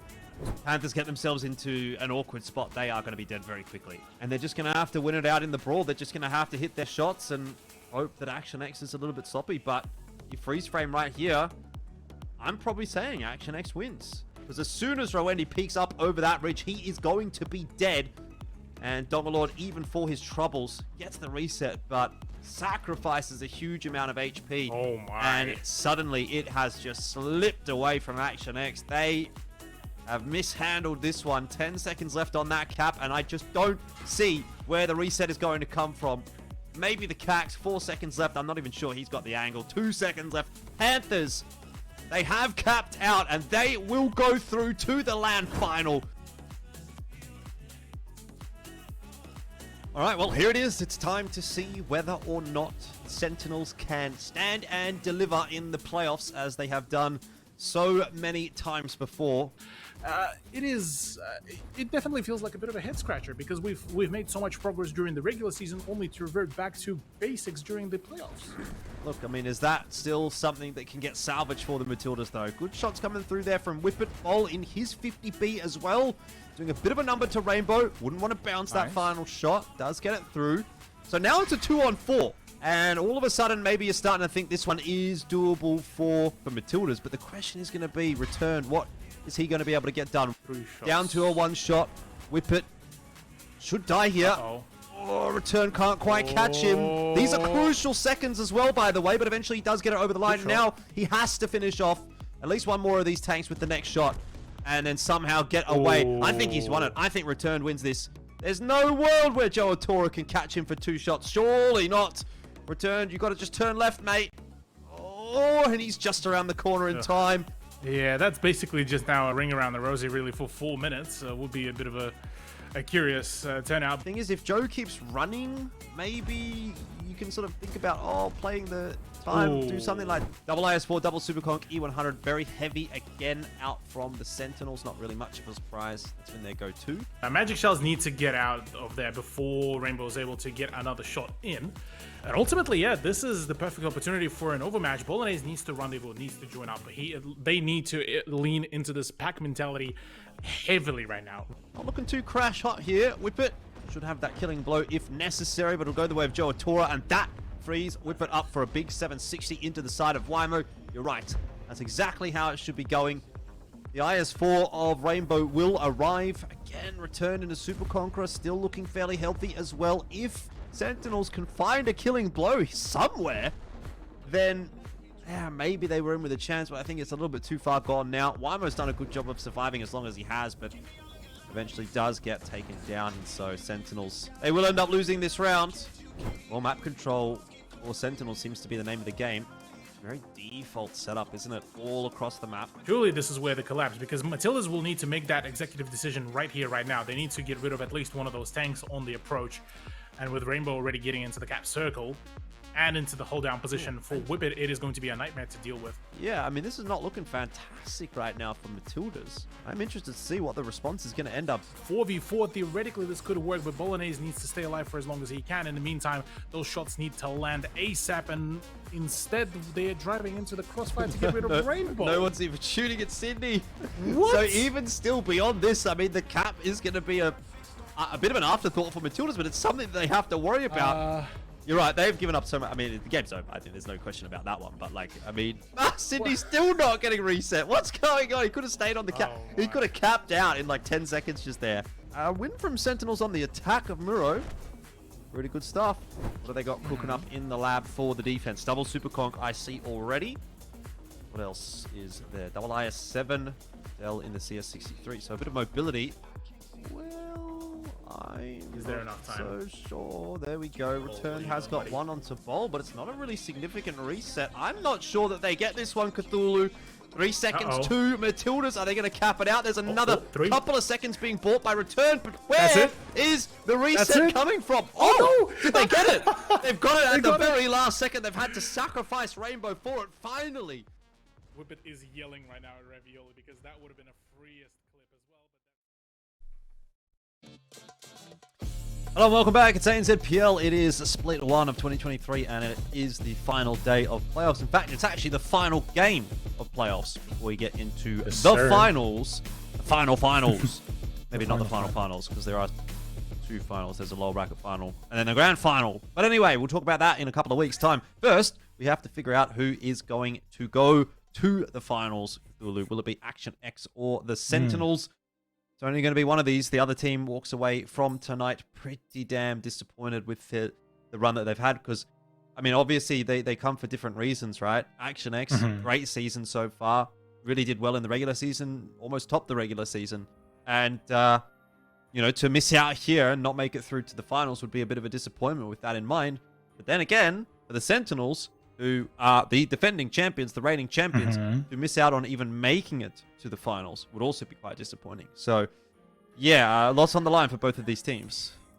Yeah, that's you basically got it bang on. There for both of the teams, it would be upset central, no matter who comes out the winner or the loser here. For Action X, yeah, look, their regular season definitely looked a whole lot more polished with them introducing Rowandy, who was part of the trade between AX and Sentinels, where Speed went to Sense, Rowandy went to Action X, and overall it was a really good lineup with them reintroducing, Lightning Man, Ravi back into the fray. It's been a decent regular season. Yes, unfortunately, the conclusion of that regular season did not particularly pan out too well, but overall, this team bears a lot of potential, and it's ultimately up to them to really realize that potential, make it happen. And today will be the ultimate test. Third time maybe is going to be the charm really for them, because they've already been previously presented with 2 opportunities to qualify for the LAN. This one is the last one and the final one. Yeah, I mean, I remember a point that you made last week, sort of around the fact that Action X had been playing pretty well in the regular season, but it seemed like maybe they'd slowed down a little bit heading into playoffs. Do you reckon they peaked a little bit too soon? Or is there still a world where Action X makes it through this series? I still think that there's still a very good opportunity for Action X to make it through. And now that they are playing what we could assume as the squad that could potentially go to LAN if they qualify here, without CJ, it is definitely going to be a curious one, because you've made actually a pretty interesting point before we even went live on a broadcast that, like, say, if CJ is not here, this would arguably be the more beneficial one, because for CJ, well, he gets to chill, given that he won't be present during the LAN no matter what. Due to his personal travels. So for Action X, this being the squad that is playing with Trax being that sort of the newly crowned caller for Action X, I reckon this could arguably still go pretty good. You still got, players like Rowandy, like Gloucester, like Lightning Man, who can, or at least from the original interactions, they the ones to have that level-headedness, whereas, and that would be utilized to sort of, get Donga and Trax back into the sort of the steady mindset about it. Yeah, I mean, I had hoped that there was going to be a different situation for Action X, where they would have already qualified, and then they would say, all right, we don't need CJ for this one because we've already qualified. But they're going to have to do it without him today, and they're going to have to do it against the Sentinels, who, of course, have got a very scary-looking lineup, as they do every season.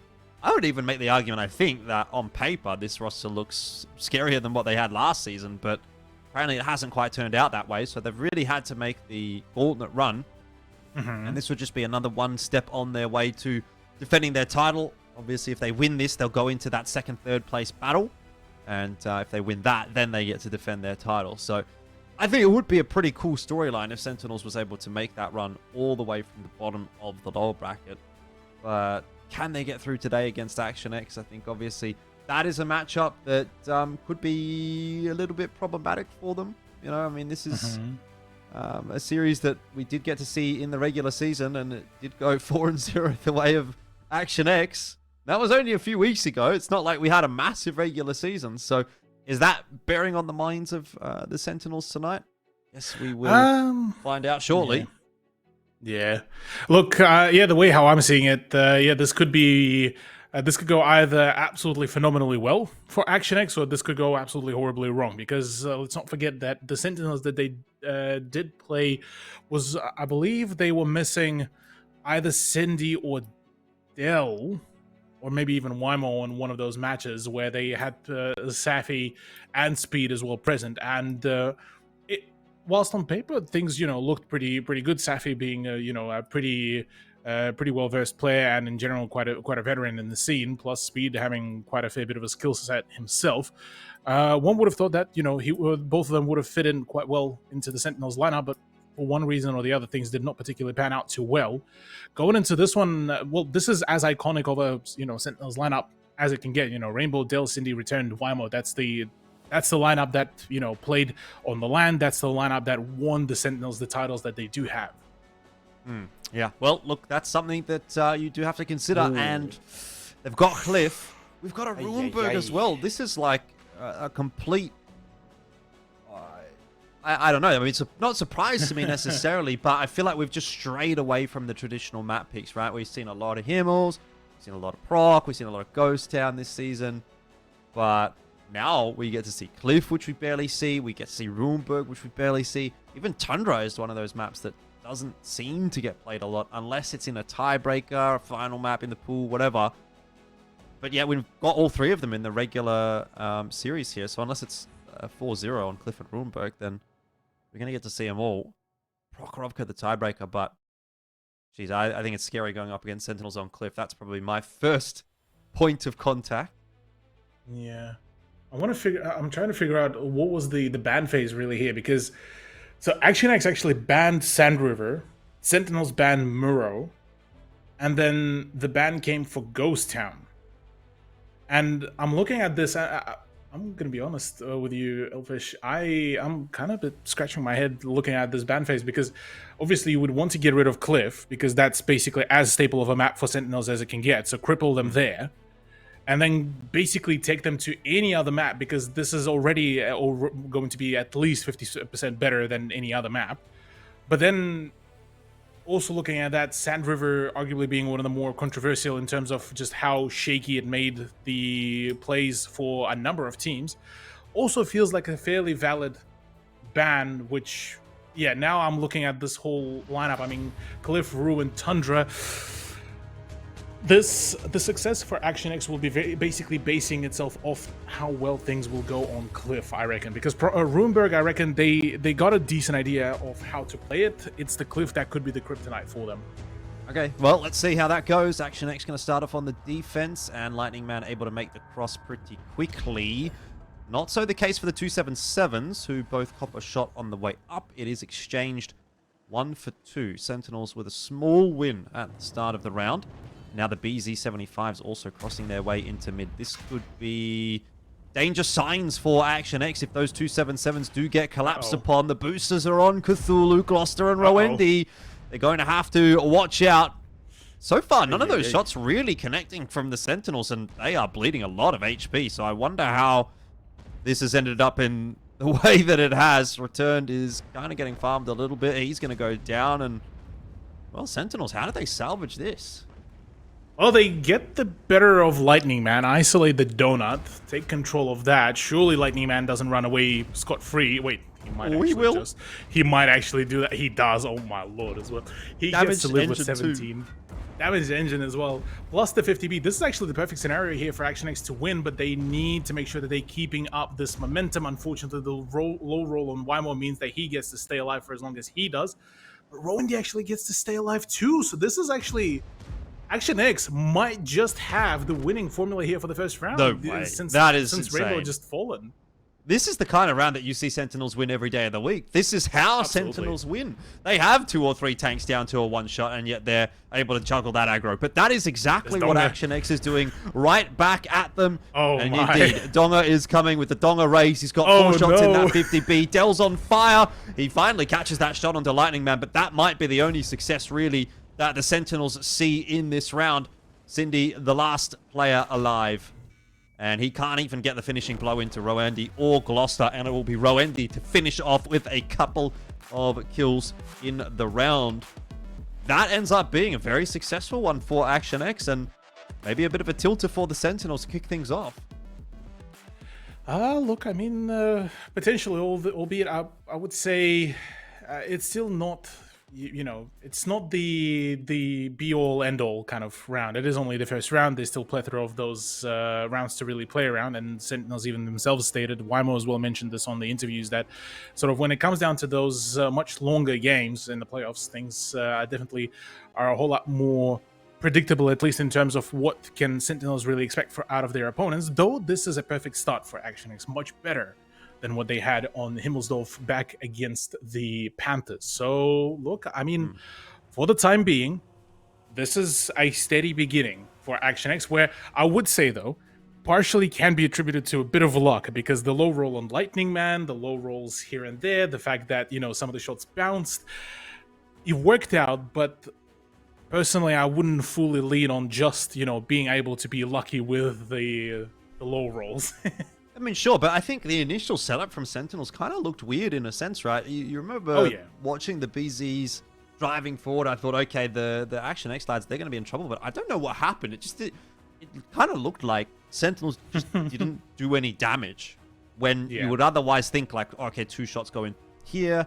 And they started copping a lot of damage back in response. And I'm not sure how exactly that started. Did both Returned and Rainbow miss a shot in the BZ75? Or what ended up happening that sort of gave them that early deficit? I have to have a look back on the replay, which, you know, maybe will enlighten us a fair bit. But it's not as if it was like a massive exchange of like damage blocked or anything like that on the Action X side. Like there was, what, 3 or 4 shots maybe blocked? It's kind of standard. You kind of expect that. I believe so. Let's have a look here and see what happens. It's the BZ75s pushing in that I want to see, and we've gone too far past it. So I'm not going to get any insight there, but just don't really know how Rainbow and Return got in there without doing any damage and taking so much in response as well. Well, at least we got to find out how did Rainbow take so much damage. Really, that clip was flawless there from Donga as well. And the moment he basically got the reload, that was all GG. As well as that, I gotta say, the fact that just how well as well Action X managed to play around just one dead carcass and use it as a hold down position for the side scrape just was perfect for, or rather against the tanks like the 277s, like the IS7s. These smaller hold down positions, while still, you know, they still expose quite a fair few of the spots on those tanks. This is still, with the accuracy that the Soviet tanks bring, it is still a very workable position. So Action X kicked it off really nicely. They managed to really get themselves rolling the moment they identified that, hey, there was a bit of a misplay there from Sentinels. Punished them perfectly, but now they need to make sure that Cliff needs, well, for them to get, you know, a good confidence boost, they need to wrap up Cliff in a 2-0. Otherwise, the moment it gets to 1-1, we can start, you know, talking about possibly, you know, the fact that maybe there's a slight confidence drop there for Action X, because out of all the teams, I'd say arguably Action X would be the ones to really start, you know, digging quite deep even after just 1 round loss, and this is where things could get a little bit dangerous, I reckon, especially on map 1. Yeah. Well, what if we find ourselves at a 2-0? That would really open this series up quite wide. Oh yeah. And yeah, I would start to question the ability for Sentinels to come back from that kind of a deficit. But maybe we won't even have to discuss that, as we're off to the races here on the second round of Cliff. Double BZ75 out for Sentinels. I think I saw a TVP, and we got one. We've also got a bat chat and what? Hang on, double 50B, double BZ75, and a bat chat from Action X. They want to do something fast here, and they might well be able to do that. Sentinels with Returned up in mid, trying to punish, get some early damage down. Doesn't look too successful here, and you have to be very careful if you're the Sentinels going up against a composition like this. Absolutely. Oh, that's a lineup that, I mean, Whippet would respect every single day. And I mean, there's the damage already starting to slowly creep in. Dongalore might actually have the perfect position to get maybe a shot or two into either Rainbow or Cindy. Perfect trade. Should work out here. Dongalore needs to just run. He needs to avoid Wymo like the wildfire right now, but Wymo instead actually gets the perfect position to actually snipe the first frag. Yeah, with that said, Rainbow down to 423 will get traded back on in. Does Donga have another 2 shots in the clip? Doesn't look like it. No. He's absolutely out of there. And this initial engagement hasn't really worked out for Action X. Sure, they've traded 1 for 1, but this is where it starts to fall apart a little bit. They're on the reload. Sentinels are trying to take advantage of that. 679, 1200 into Lightning Man, who is in that 50B and is going to struggle to get a reload off here. Can he get any more shells in? There's one. Wymo, not able to do it, but Dell does. And I think Action X, they might have come unstuck a little bit here. They just didn't quite convert that initial exchange enough with the autoloaders, and they have been punished for it. Yeah, that's the unfortunate drawback here for when you bring an all autoloader team, is that huge downtime for when your enemies can really find those responses. Good read though by Sentinels, where they managed to really sort of figure out that, hey, we'll let them, you know, start getting those shots in, but then on those reloads, this is where we catch them off guard. Because the other thing that not all the time really gets talked about is the fact that with autoloaders, especially with the full out, all 5 members being on autoloaders, each and every shell counts. Because with the single shotguns, yeah, you missed a shot, okay, fine. You have sort of 7 seconds before the next reload, you'll be fine. In here, you're talking about a 20-second break, which means basically life and death difference here. And look, for Action X, that it was a risk. It was probably not the most calculated one overall, but look, it was an attempt nonetheless. 1-1 is not the end of the world, and the fact that AX managed to get themselves that 1 extra point at the very beginning already starts it off fairly decently. But Sentinels, well, it can't be really disregarded here yet. Yeah, I mean, I think one thing to sort of say there is that it's a 1-1 on Sentinel's map pick. If we would have said that at the start of the day, we'd probably be pretty happy with where Action X is sitting at the moment. The other thing is, like, maybe it's just not a map that Action X is super familiar on, so they want to just try and throw a bit of a curveball in there, throw a bit of a faster round in, so they don't have to worry about the mid-round rotations, the late round, the clutch situation, stuff like that. Let's just get it over and done with. If it works, great. If it doesn't, we've already got ourselves 1 round. Not a big concern. Ruinberg is our pick. That's where we're going to get most of the work done tonight. The issue, of course, is if you bring a lineup like that for Action X, you kind of need to be at least a tank up after the initial 30 seconds of fighting. Because once every single tank on your side of the field is on reload, Sentinels is going to start to pull back. They're going to start to claw back some sorts of advantages. So that's exactly what we saw ended up happening. And Action X, they didn't quite manage to get themselves that initial volley onto the same tanks, right? You really need to be careful with your focus fire. If you can take 2 tanks out of the game, then that causes some issues, but unable to do that. And I think the other issue that they kind of ran into was that returning the TVP was able to get a set of 3 shots off pretty early on in the piece. And as we know, very, very fast reload on that TVP. He's kind of able to get a second volley off before the fight had really, like, fully played out. And so he's done a fair chunk of damage right at the start of the round, and it sort of made it a little bit easier for some of those single shot tanks to clean things up for Sentinels. It makes me wonder though, Jordan. Say Donga did not go onto the hill with a bad chat. Say instead he went to actually wrapped around towards the donut. Played from there, you know, safe farming position. You get a phenomenal crossfire onto all of the Sentinels tanks. What would have been the outcome from there? Because that could have been, I reckon that could have been, at least to a certain degree, a bit of a game changer, where you would have had a bit of that extra, you know, buffer. Say 1 or 2 tanks do miss one of their shots in this whole salvo. That could have been still the return to form, though. With the way how Sentinels approached it, it was a fairly foolproof idea where they had quite a good lineup of those heavy, high alpha damage tanks. I mean, the 6TP, the BZ75, those are all very, very powerful in their own regard as well. Plus, you know, the TVP as well actually worked itself into the lineup almost perfectly well, where it really was not a frontline tank, but it was still there consistently being able to output the damage. I mean, Donga got farmed up quite rapidly by the CS plus the TVP. So this lineup, which we haven't, mind you, really got to see a whole lot from Sentinels before, actually worked out perfectly well on their own map pick. Well, what I would say to that is I think if you do not have a tank up on the hill there, and in this case it was Donga in the back chat, obviously you're giving up full hill control. So probably someone like Return in the TVP is able to just drive up there and kind of farm from what is a fairly solid firing position. You can duck back in and out. TVP is going to get given time to reload in relative safety. So I don't know how well that would have worked out for Action X, but yeah, again, end of the day, I keep going back to the fact that that ends up being 1-1, which is not too disappointing for Adelaide Action X. And so we'll see what they can get done here on Ruinberg. I'm really quite interested to see what Ruinberg is going to look like, because we've barely seen any of it this season. So have Action X got something in the back of their minds that would really throw a bit of a curveball in here for Sentinels, something that they might not expect? Yeah, I mean, well, Ruinberg in general, is going to be quite a fair bit of a curveball, really, against Sentinels.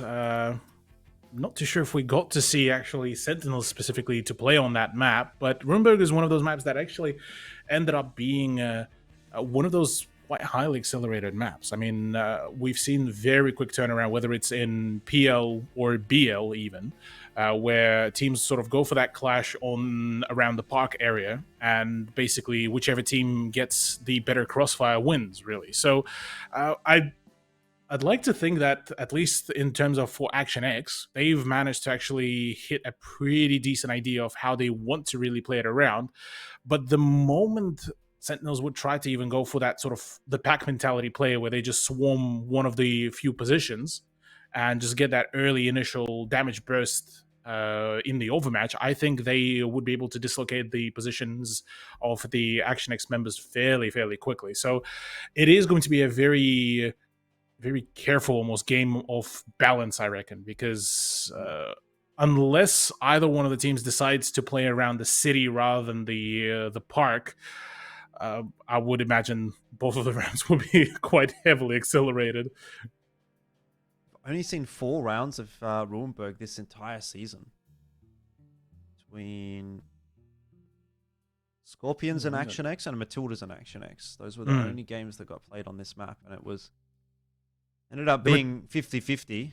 The Matildas versus Action X were the later ones, right? Or am I can't tell you. Am I losing my memory here? It doesn't show me what the date was when that was right. played. Regardless, though, so on the latter game from Action X on Ruinberg, they were actually able to put up a phenomenal defense, which I still would probably call it as almost like a textbook defense of the Ruinberg. Though, given that we haven't seen enough of it, it's hard to really dictate what is exactly the textbook Ruinberg. But look, yeah, I'm curious to see how will that really be played out. So far, I mean, I'm spotting an S-Con Kachiki CS. So far, so good. Good spread by the Sentinels, so they are actually setting themselves up into a really good position where they might be able to even cut off the initial response. Trax is all solo, that's never too good. Soloing out, that is a lot of distance, and yeah, best to hide behind the church. Speed as well joining us onto this matchup. So this is where it starts to get a little bit touch and go for Action X. If they can make this cross without losing too much HP, then Wymo might be in a little bit of trouble. Donga and Gloucester, are they going to go up and over? It looks like they will. They're going to commit to it, and Wymo is in trouble now because they're going to be in that bowl. It'll be tough to help him out. Obviously, some shots still coming through onto Gloucester there, and so far, Wymo basically taking no damage at all. What on earth is going on here? Gloucester has driven too far forward. He should have stopped where Dongalore did. Then he would have been a little bit safer from the shots from the town. He's overcommitted. He's going to get farmed up for that. And now Donga stuck in a 1v1 against Wymo. Needs to obviously win it. Should be able to do so.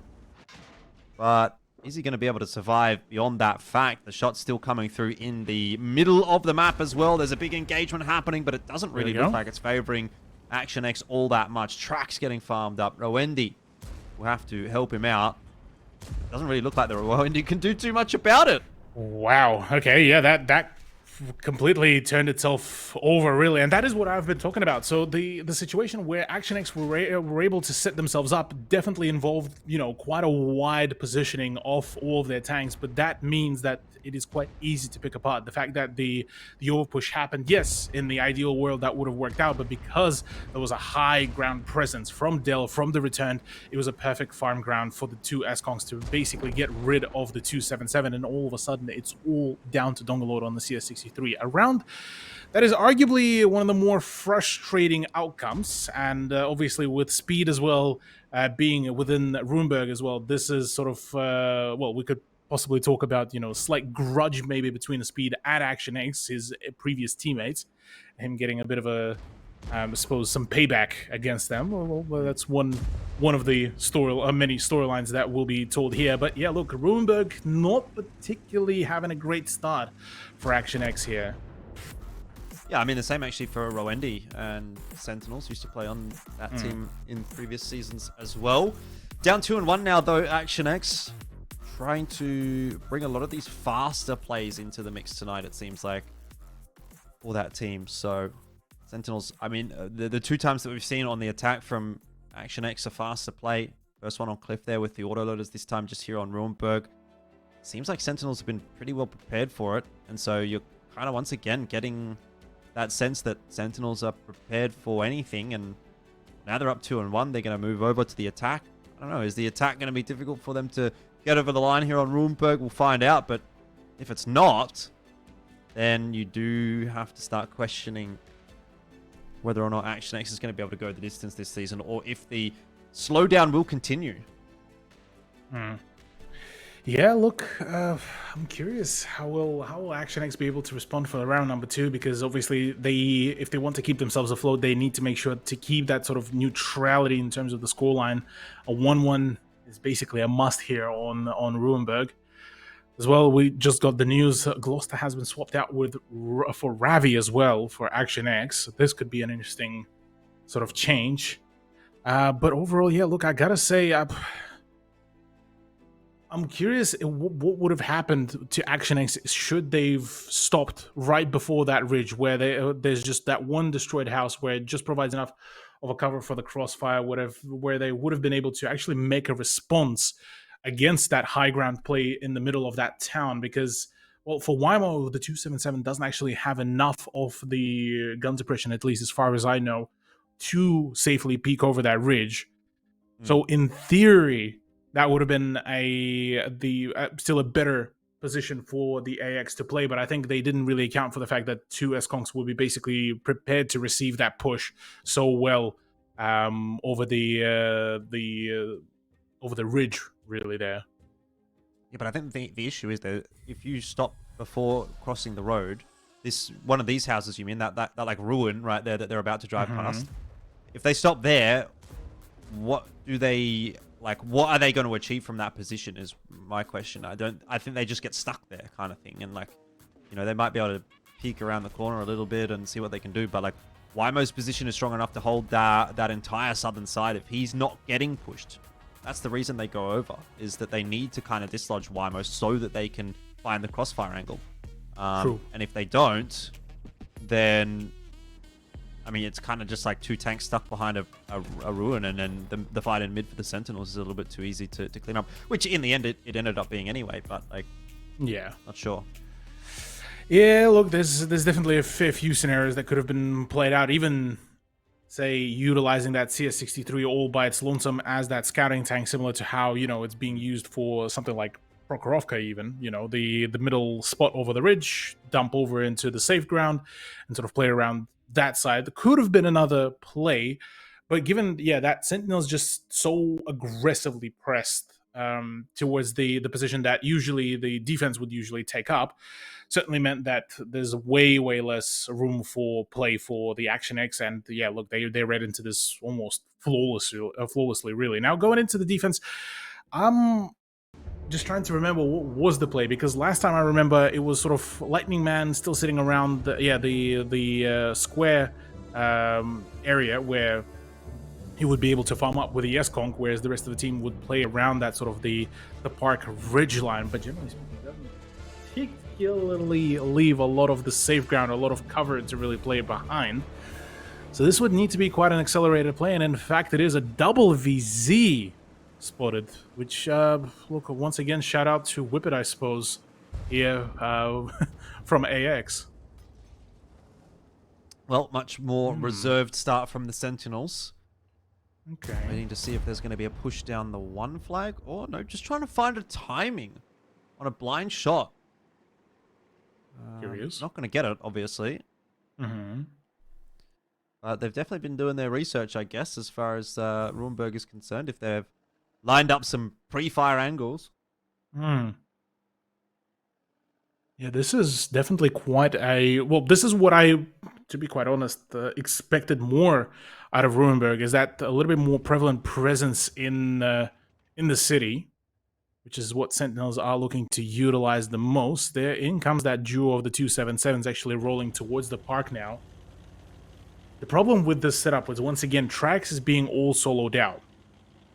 And with the way how Action X has been approaching this, they need basically the time they need to basically properly apply the strat. So for Trax actually to bail out from that position, go over the ridge while still being in the spot to really spot any approach, this would be great.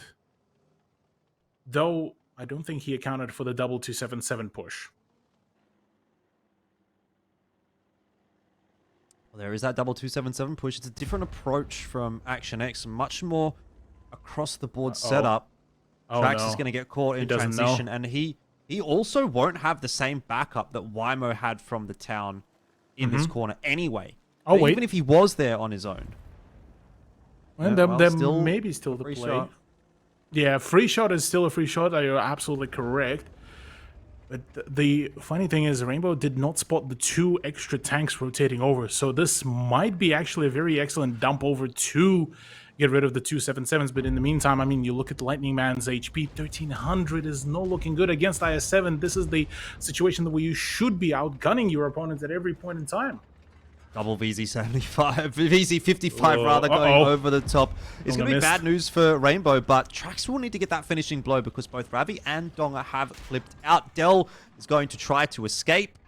I'm kind of surprised that Ravi is not going with Donga and Trax here. This feels like it might just be a little bit of a miscommunication or difference of opinions. Dell will, by the looks of things, be able to get back out. He's obviously being assisted by the double E100 in the middle of the map. And in that meanwhile, Super Conk of Lightning Man is just trying to do as much as he can.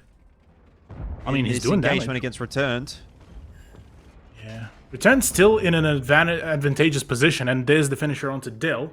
So this is good so far. Return needs to make sure that he's nailing the shot. Did that pen? No, that... Wait, that did pen. Yeah, onto Lightning Man. So yeah, at this point, Return should be pretty much all good, whilst Lightning Man is very much struggling on any point of pen. Oh, at least this should be the trade. No, actually, as a matter of fact, yeah, Lightning Man still struggling to find the point of that pen, and yeah, for Return, nope, still bouncing. Yeah, it's that orange pen marker that is being the crux of all the problems, it seems, right now. I mean, it's not a fun scenario to be in as the IS-7. Oof. And there you go. Eventually does get one through, but down to a one-shot. So probably hasn't really done enough to keep this one interesting. Action X have the numbers advantage, and Returned is a sliver of HP away from death. Ravi getting some really nice damage Good dump, onto yeah. Wymo there. And you'd have to say this is probably over and done with Roendi and the Super Conk. He could probably hold his W key and farm the E100s. Well, hold that thought, because right now Ravi is going to be the main point of interest for the 2 Sentinels E100s. If he can get IS-7 another clip off, I think it's over. Oh yeah, if he can get another clip off, this would be perfect. They need to shut down Wymo though before Ravi falls. Ravi's also, I believe, he could be tracked, so Speed could actually find a finisher on him, but instead that does not come to fruition. Even if Return comes around, Roendi should, in theory, be able to completely disengage from that fight and still be able to win his one-on-one against the Return, but that extra 576 damage going into the S-Conk is not particularly too enticing. Oh, here comes the Trax. That's pretty much going to be that. Trax, he doesn't actually finish off Speed in the end there, but that will go the way of Ravi. So we have an equalizing round on our hands. Somehow Returned is surviving against Roendi, but that shouldn't last for too much longer. I think he's up the creek without a paddle now. And a good game comes through for Action X. Both teams being able to pick up the defense on Ruinberg. Oh, we're back to... Feels like we're back to Season 1 of ANZPL. Defense City on Ruinberg. And we're also back to a 2-2 scoreline. So, once again, another series in playoffs going quite the distance. Distance, yeah, look, this is, once again, getting quite exciting. Ruinberg certainly still provided the goods, and it's good to see that both teams continuing that sort of that back and forth. It's not a very one-sided venture in one or the other way. So look, for the time being, the opportunities are certainly staying quite plentiful, but now for us, moving on to map number 3, so that, I believe, is... What is it going to be? Oh, hang on. So Tundra, that would be... I think it was. Tundra. And then Prok is the decider, if I remember right. It looks like it. Yeah, so it is Tundra, in fact, and then Prokhorovka is a tiebreaker should we need it.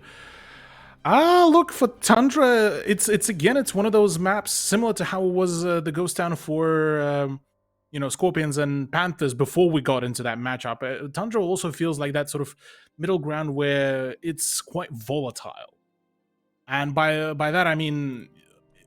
you would get some absolutely outrageous rounds where you would be able to, push through the middle river. You would be able to, completely collapse on one of the other flag, completely juke out your opponents. You get plethora of variations here. And I think for both teams, this is where they could really spread their wings. For Action X, they're a team that thrives on having a well-prepared map, a well-prepared plan prior to the game. Whereas for Sentinels, they've played for quite a while together. They know each other quite well. They are able to come into this either prepared or just sort of roll on the go, seeing as, Rainbow now also the returned as well, being sort of as a co-caller occasionally. It forms a very interesting dynamic where Sentinels almost become that, well, not almost, they do become that sort of the final boss, where if majority of the teams play into either or of the scenarios, Sentinels can do both. Yeah, I mean, this is also a map which we saw Adelaide Action Ace having some troubles Also with true. Panthers last week. So let's keep that in mind. That's an interesting setup. Lightning Man losing his ammo rack there, but still even being able to do enough damage to return to put him down to 1 HP is a pretty good shout. And this was a really nice play from Action X. This was kind of the issue, I thought. Like, it's kind of what you were discussing, right? Where if they stopped at that spot, what then happens? We kind of got to find out with this round, actually. Sentinels stopped in that exact same spot, and then there was a reaction from Action X. I didn't expect it to play out that way. Like, I didn't expect Action X to be the ones to push back over. They definitely had a read. They figured out pretty quickly that that was going to be their win condition, and they were able to punish the Sentinels for their hesitancy. Yeah, I definitely I love to see what sort of Action X decided to bring out in terms of bringing out those double VZs, reinforcing the position of tracks. And maybe it was sort of the plan all along, sort of tracks being used as that, almost that, the bait for Sentinels to sort of, we'll rotate over there. We can see that one soul sort of 277. Yeah, we could probably do a late overextend, but the moment, like you said, the moment they showed that hesitancy, this is where they got caught off guard. So now going into Tundra, look, it's once again, it's a neutral ground. Both teams could really, kick it off, or it could once again, all get condensed down to yet another 1-1 and us to go into the tiebreaker. Ooh, a BZ. All right. Well, here we go on to Tundra. 60 TP getting pulled out here as well. So it's going to be a fairly interesting looking lineup from Action X. 60 TP double BZ, 77 and Pax. Double BZ, IS7 Super Comp from Sentinels. I have to say I'm a little bit more of a fan of Sentinels comp. I'm a big fan of Super Conk. I feel like if you're not taking a Super Conk, you're just trolling. Well, yeah, at least one Super Conk is usually necessary because of just the sheer damage output that you can create from that tank, plus the HP pool that it introduces. Yeah, it's almost like a, it's a Swiss knife of basically any sort of comp lineup, which, look, I'll probably... I'll agree with you here. It's a much more beneficial sort of to have an S-Conk where you can sort of take it into even a brawl and you can still keep on pumping out the damage. Whereas with Cax, it's a little bit more niche. You can't really play as sort of fluently with the medium tank in a brawl, albeit it's still a DPM machine. The problem being right now for Action X is, once again, too separated. You look at the position Rowendi too far away for anyone else to rotate over to assist him. And even in that collapse, even with him being tucked in there, there's not a single way that he will come out of this alive. So Action X already early with a disadvantage. And yeah, Rowendi needs to either gap out of here or needs to take the fight. And it seems like, it's just going to be a quick 1-3 to 1-2-3 and then a 4. They've missed everything. They've missed everything. Cthulhu, Trax, and Rowendi both missed their shots onto that push from Sentinels. Look, if it wasn't bad already, the fact that they've both missed their shots has made this almost a near impossibility for Action X to get over the line. Rowendi down, Rainbow taking so much space, Trax isolated. Sentinels are going to win this round. Yeah.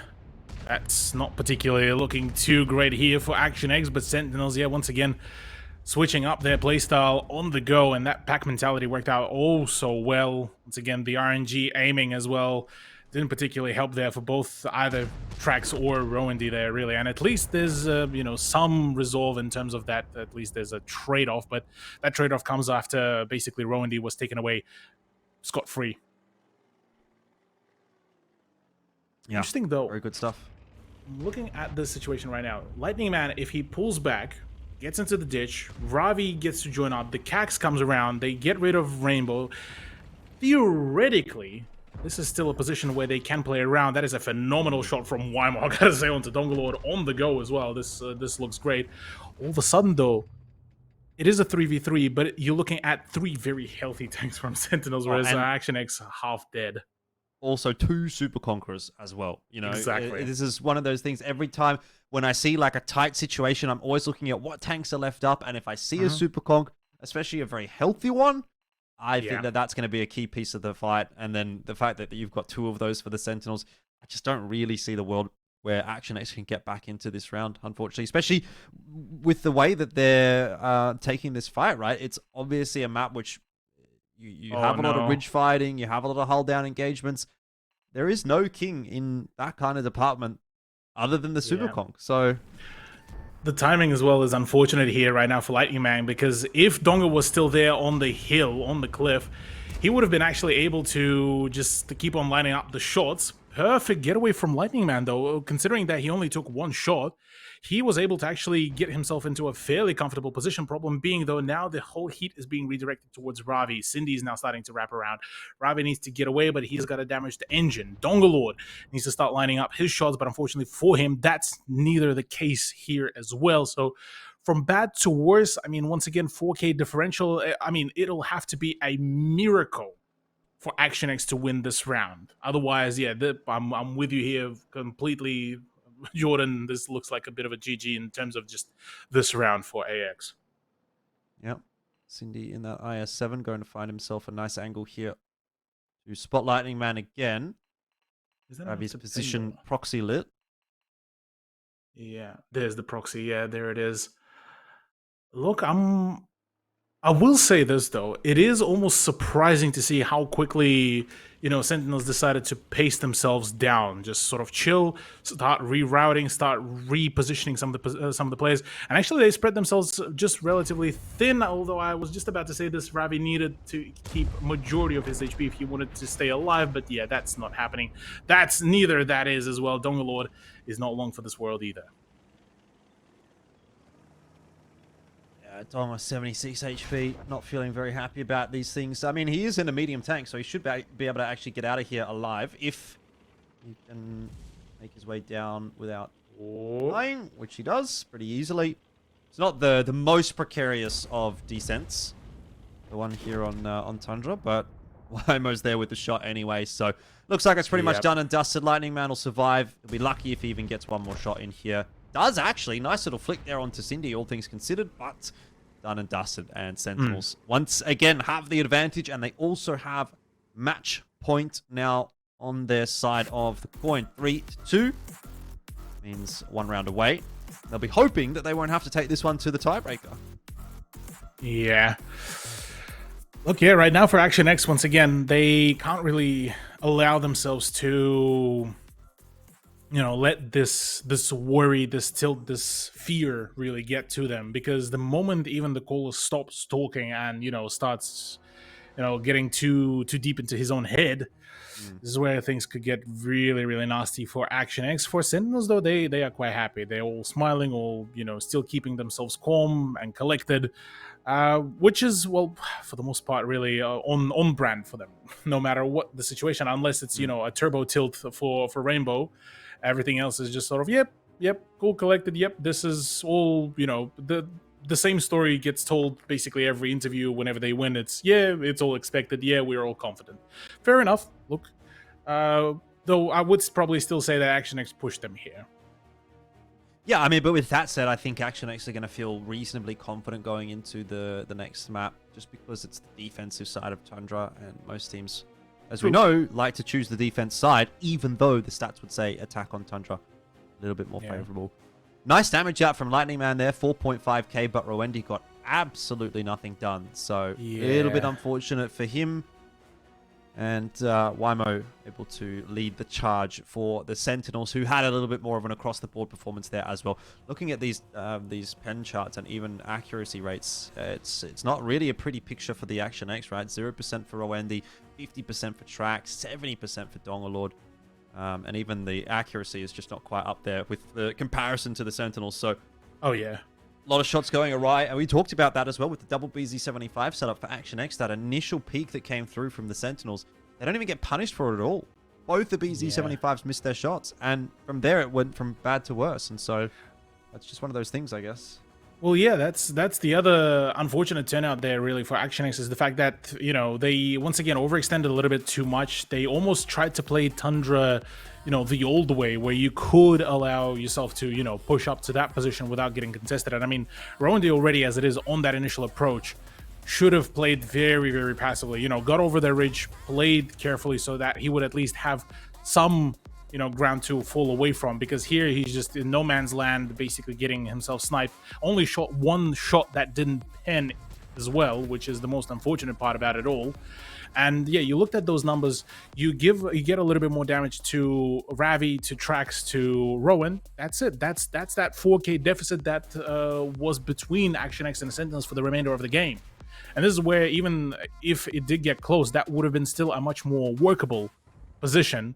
So overall, yeah, look, gotta say, a bit of a miscommunication, miscalculation as well from Action X, and big kudos for Sentinels to, you know, switch things around as much as they did, considering how different, you know,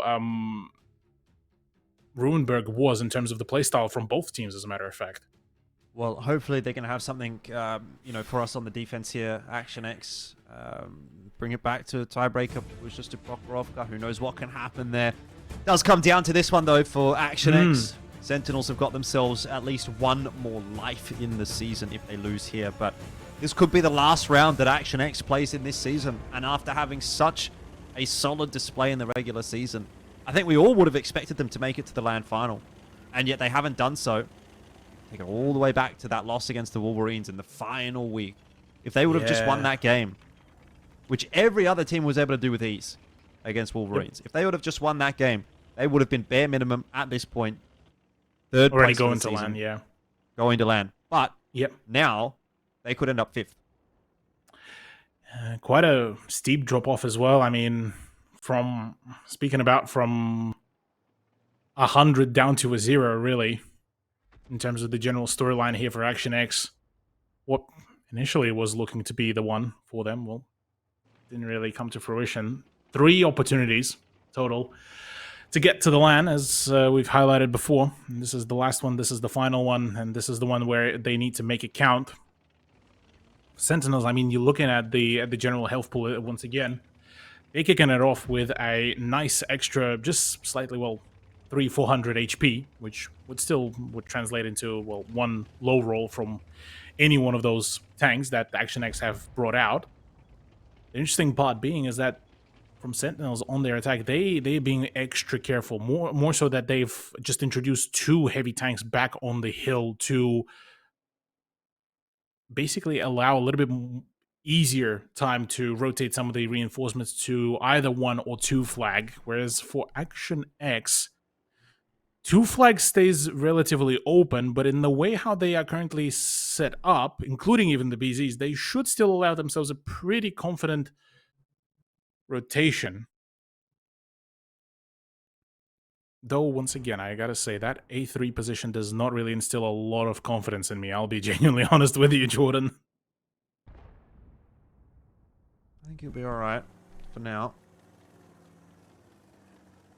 Cindy in the IS-7.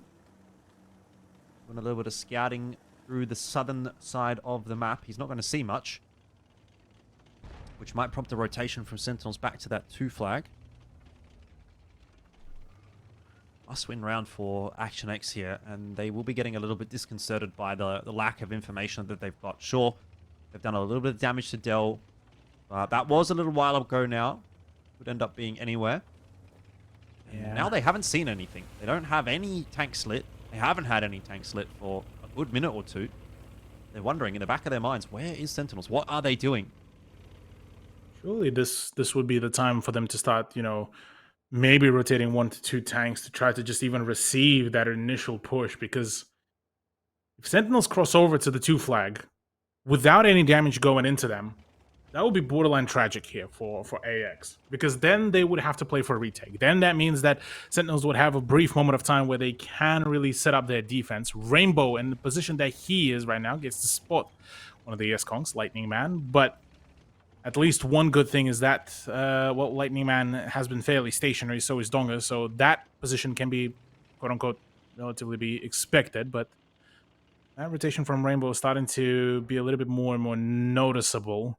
Problem being, Dell is also sniping from up above, so for Lightning Man, that juggle around the ridgeline would be rather dangerous. So, I mean, I'm looking at this position right now from both AX and Sentinels.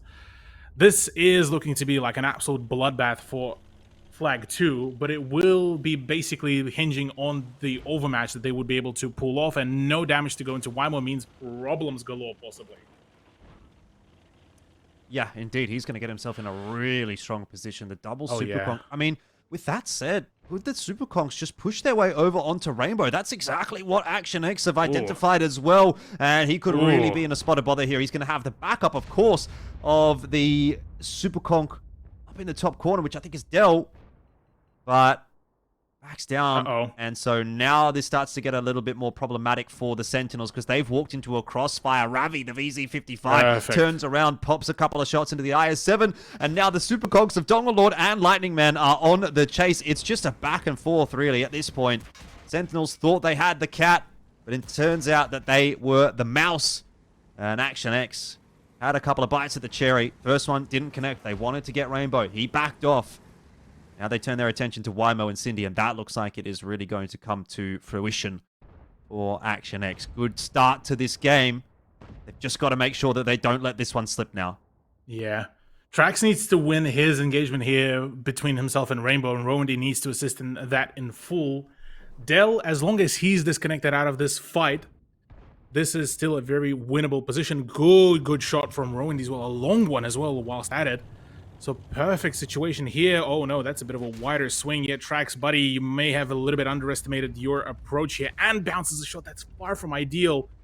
But at least it's good to see that, you know, from Action X for now, it is a constant output of damage against their opponents, and Lightning Man doing the best of his position right now. Though I say this, little by little, the health pool of Action X is starting to decrease, whilst the Sentinels keeping it fairly stable. Rowandy versus Dell, BZ versus S-Konk.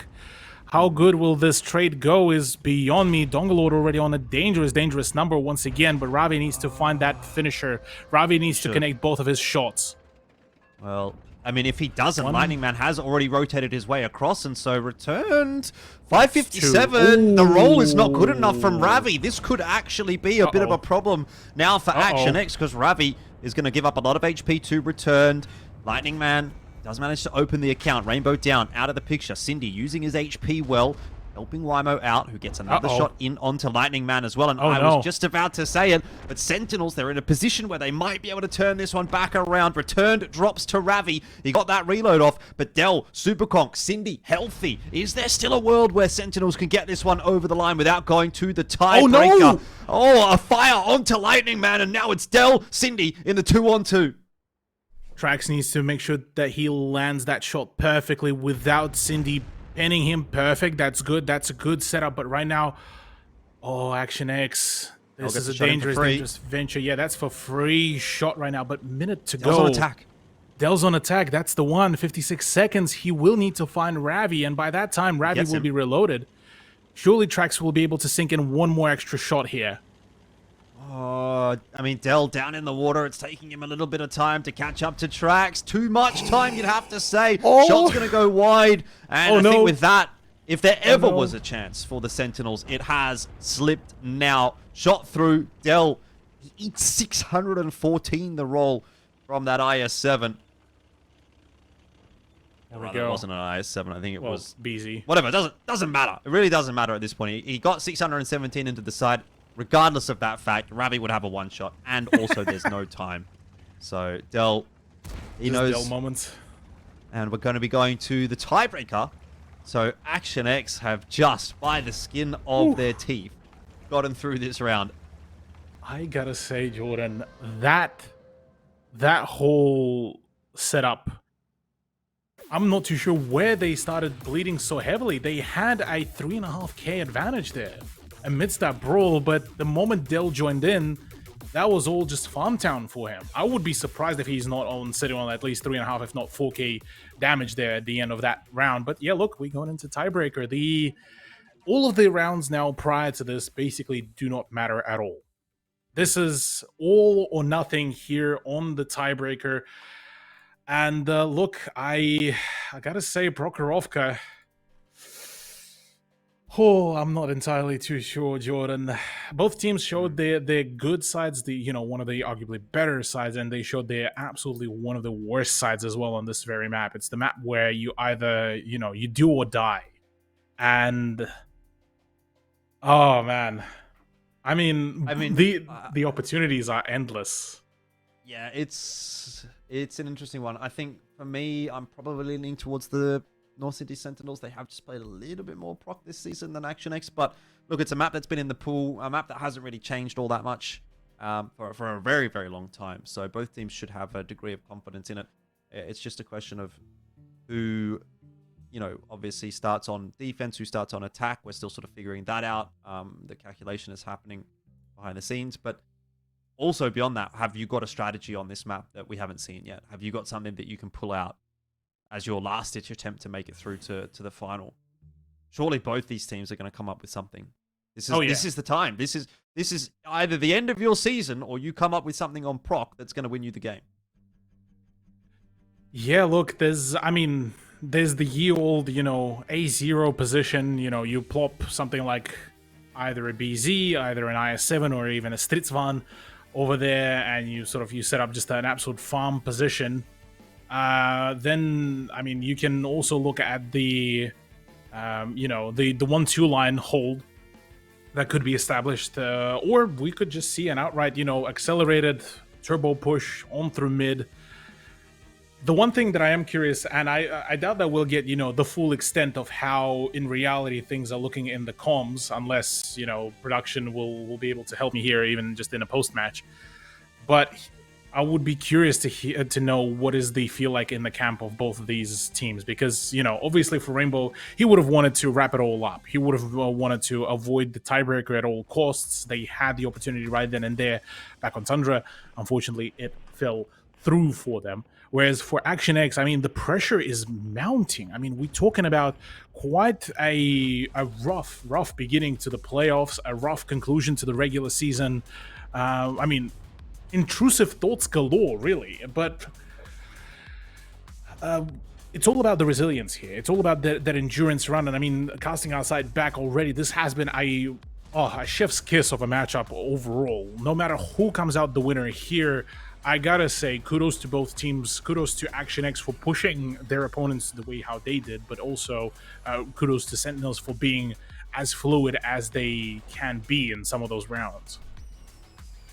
Yeah, I've enjoyed this series. This has been a real back and forth series. We've seen some good rounds from both teams, some bad rounds from both teams. I think a lot for both to go back and look at and improve upon for the LAN finals, whichever ends up making it through.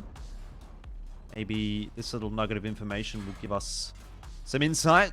The Sentinels had the advantage. They chose the defensive side. So moving into Prokhorovka, Action X on attack. Yeah. Sentinels on defense. Is that enough to get Sentinels over the line? Oh, look, I gotta say, so far, there has been a defense galore for all of the maps, really. Whether it's Tundra, whether it's Ruinberg, whether it was Cliff, really.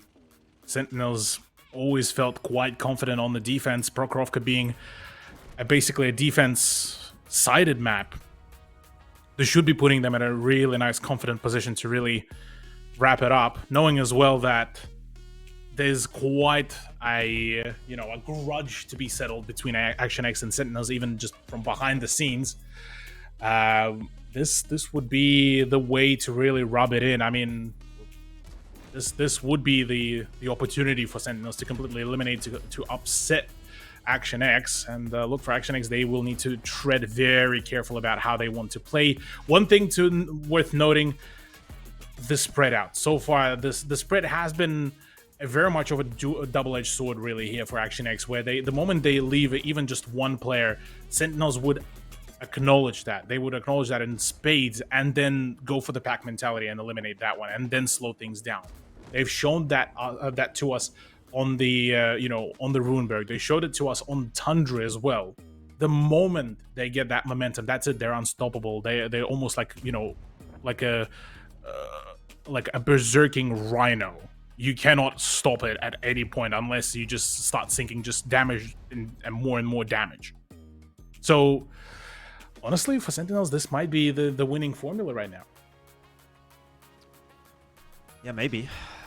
I don't know though. Like, whenever it comes down to one round, I feel like there's so much variability within water tanks, and I also feel like the quality of gameplay in ANZPL has gone up enough that you don't really see one team having like a guaranteed win in any game, right? So I'm not going into this like I would be in Season 1 saying, oh, Sentinels have got this easy peasy. I think, Action X have displayed enough. They've grown enough as a team. You're seeing these sort of individual efforts as well from every team, pretty much, except maybe Wolverines this season. That they're all on a close enough level that, like, it's not impossible to say that, like, something random happens in a best of one, which is basically what we've come down to now, right? Maybe you set up in a certain way, Action X sets up in a different way that kind of counters your initial setup, right?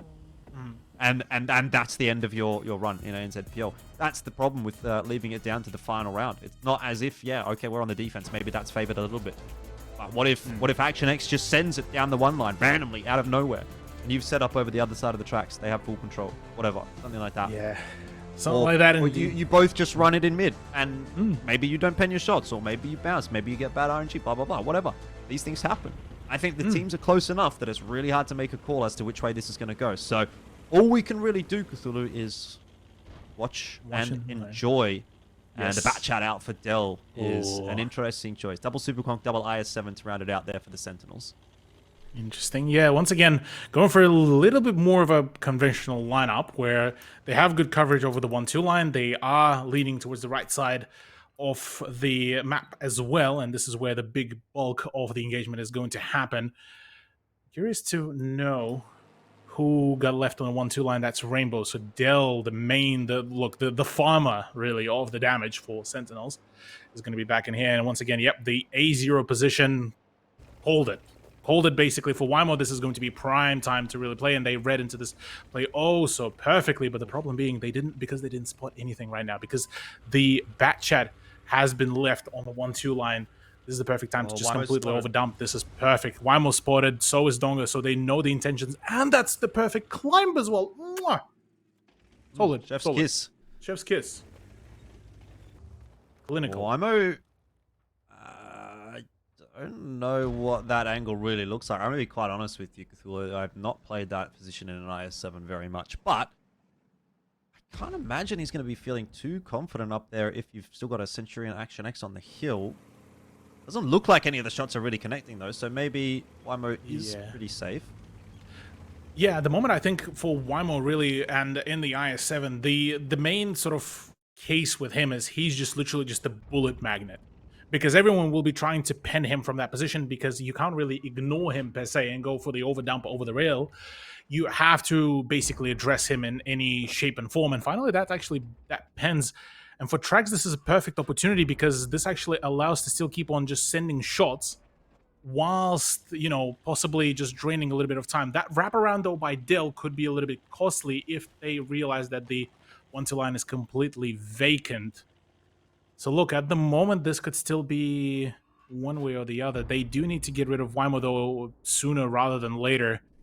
And I mean, Trax in the Cax, well, wow, that rhymes pretty well. But yeah, Trax here right now has the perfect opportunity to do so, though Dongalord, if he finds a cheeky angle, might be able to assist with that quickness fairly soon. Okay, see, this is the issue I was expecting, is that Wymo can't survive there if he's spotted.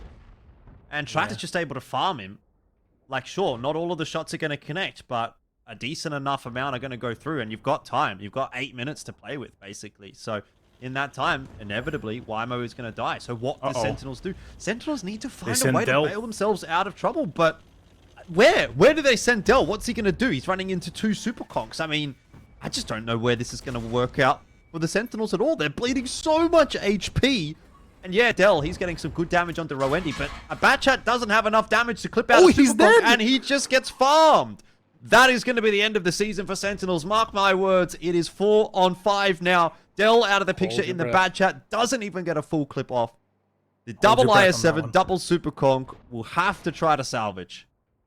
Look, hold your breath on that one. We've seen Action X lose the advantage in terms of health points very rapidly before. I wouldn't count out the Sentinels just yet, but look, this is the perfect opportunity. This is the one, the only, the one that they need to take, the one that they need to completely shut this down. Wymo needs to die here in the next 3 shots from tracks here. Sentinels continuing to bleed as well. This is the perfect high ground. There goes Wymo. Jordan, this might be the season where we crown the new champion. Certainly feels that way. I think Sentinels, their run is going to come to an end, and it's going to come to an end at the hands of Action X, the team that 4-0'd them in regular season. That would have been a painful loss, but I think the loss to Action X today might be even more painful, as it's going to keep Sentinels out of the finals. A final in their hometown as well. They are the Sydney Sentinels, the North Sydney Sentinels.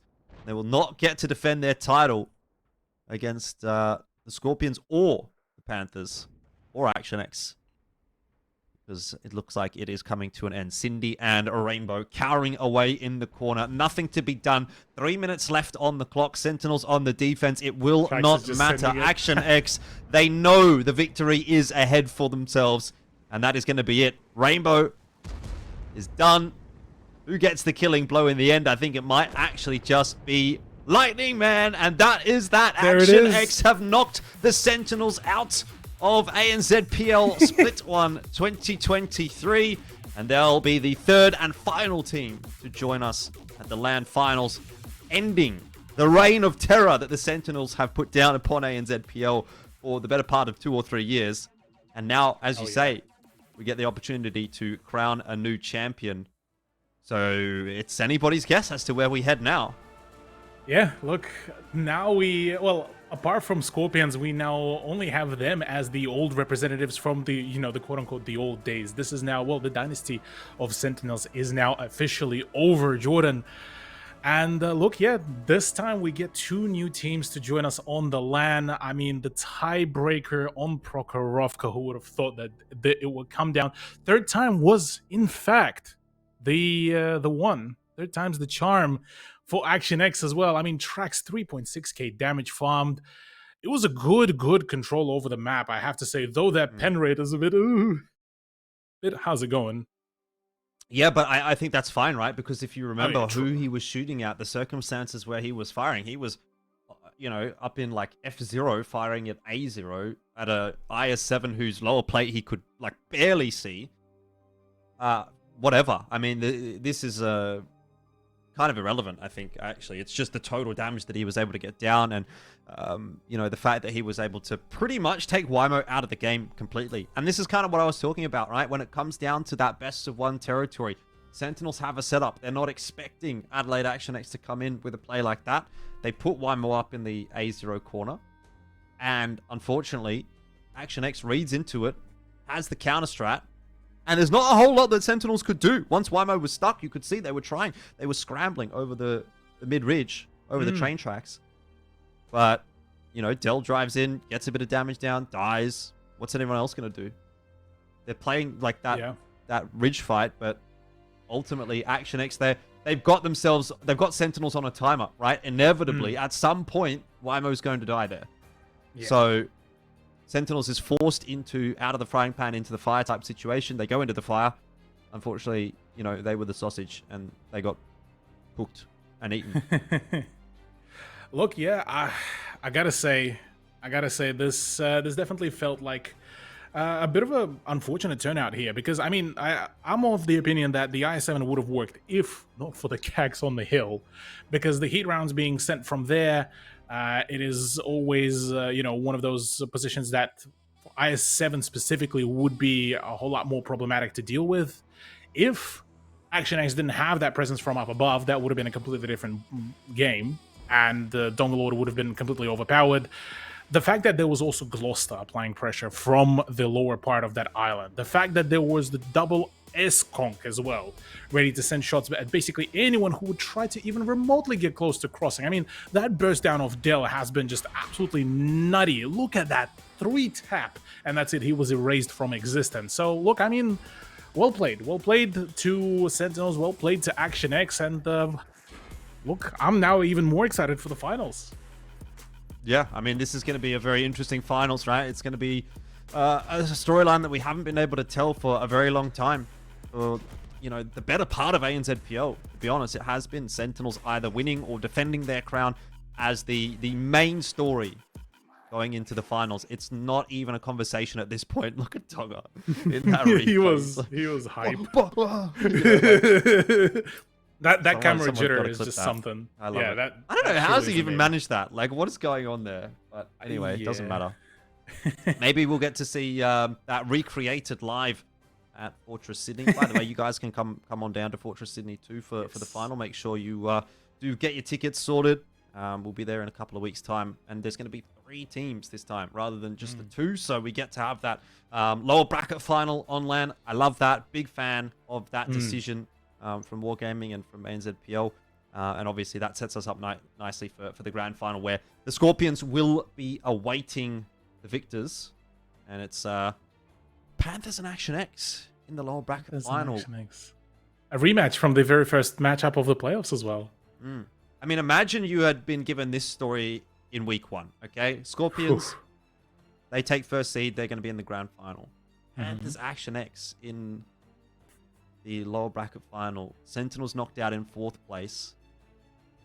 And I don't know. I don't know if I would have really bought that, to be honest, but stranger things have happened, and I guess that's the danger of leaving it a little bit too late, Like Sentinels, they talked a big talk, They said, look, it doesn't matter. As long as we're in playoffs, we'll make it through. We're a strong enough team to do that. But ultimately, I think they left it a little bit too late. And they needed to win one too many series to make it through to the finals, and they didn't win it. Yeah. That's the one that that's the point where it gets proven that you do need that extra seeding to have an extra life, an extra opportunity to sort of reset yourself, to sort of think about it. Because when it's an endurance run, a gauntlet, it does get daunting no matter how powerful of a team you do become. And the whole timeline for AX as well gets broken up, because JS actually highlighted before in the chat as well, in Twitch chat, where if AX would have lost the tiebreaker, they would have missed out on LAN by 1 round 3 times, because it was a 2-3 versus Wolves, it was a 3-4 versus Panthers, it would have been a 3-4 versus Sens, but that curse did get broken. Yeah, I mean, that would have been a real big conversation there as well. I'm quite glad that Action X have been able to get that win, because it would have been a mental boom for sure if they hadn't. But we've got Rowendi here to answer all of our questions, and that might be a good place to start, Rowendi.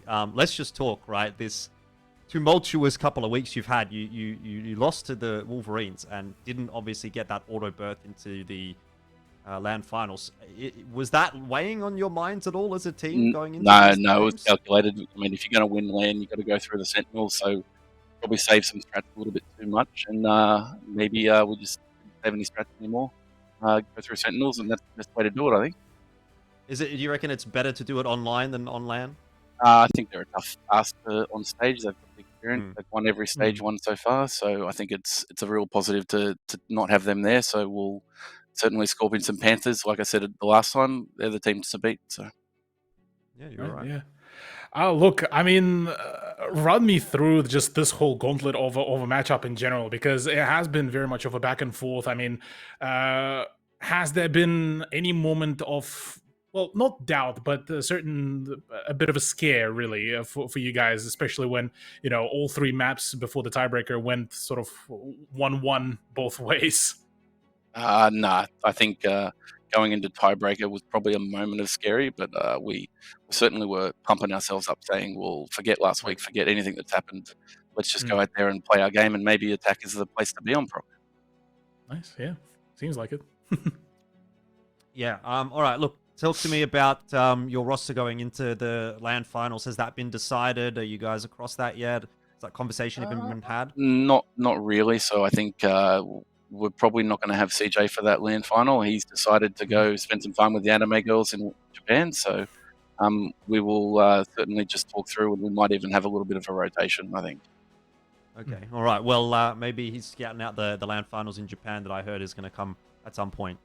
Wargaming, please. I think he's trying to cost him a little bit more extra money and come with Mateo. Yeah, fair enough. All right. Rowendy, congrats again for the win tonight, and I'm sure we'll get to chat on LAN. Thanks, guys. See you there. Look forward to it. See you, mate. See you All there. right. Well, Action X, they do manage to. They basically are the Giant Slayers. Like they have won the David and Goliath battle. They I don't know if it was necessarily a David and Goliath battle coming into this game, but just in the context of the pedigree of these two rosters over the entire history of ANZPL, we've obviously never seen Action X in a finals, let alone basically in a playoffs. And you're versing a team that has won. What season are we in now? Like this is season 6, 5. I don't know. We're getting season to that 6. point. Yeah. Sentinels have won 4 seasons or 5, something ridiculous like that. 4 seasons. I think it's 4 seasons. They won 4 seasons. I'm pretty sure. Up against a team that's basically not ever made playoffs, and yet the team that has pretty much never made playoffs gets the win there. And so Action X, I know it's obviously a very different roster to what we saw in season 1, but you got to give them credit that they've been able to put this together and make it happen, because it's been a long time coming, I think, for Adelaide Action X. I thought at one point, right, this was going to be a team that would kind of follow suit with the likes of the Matildas, the likes of the Comets, the teams that just sort of disappeared, Conquerors, right? That didn't really amount to a whole lot. You see even the name in some cases, Archers disappearing from ANZPL. Some of them have come back, some of them have disappeared forever, it seems like.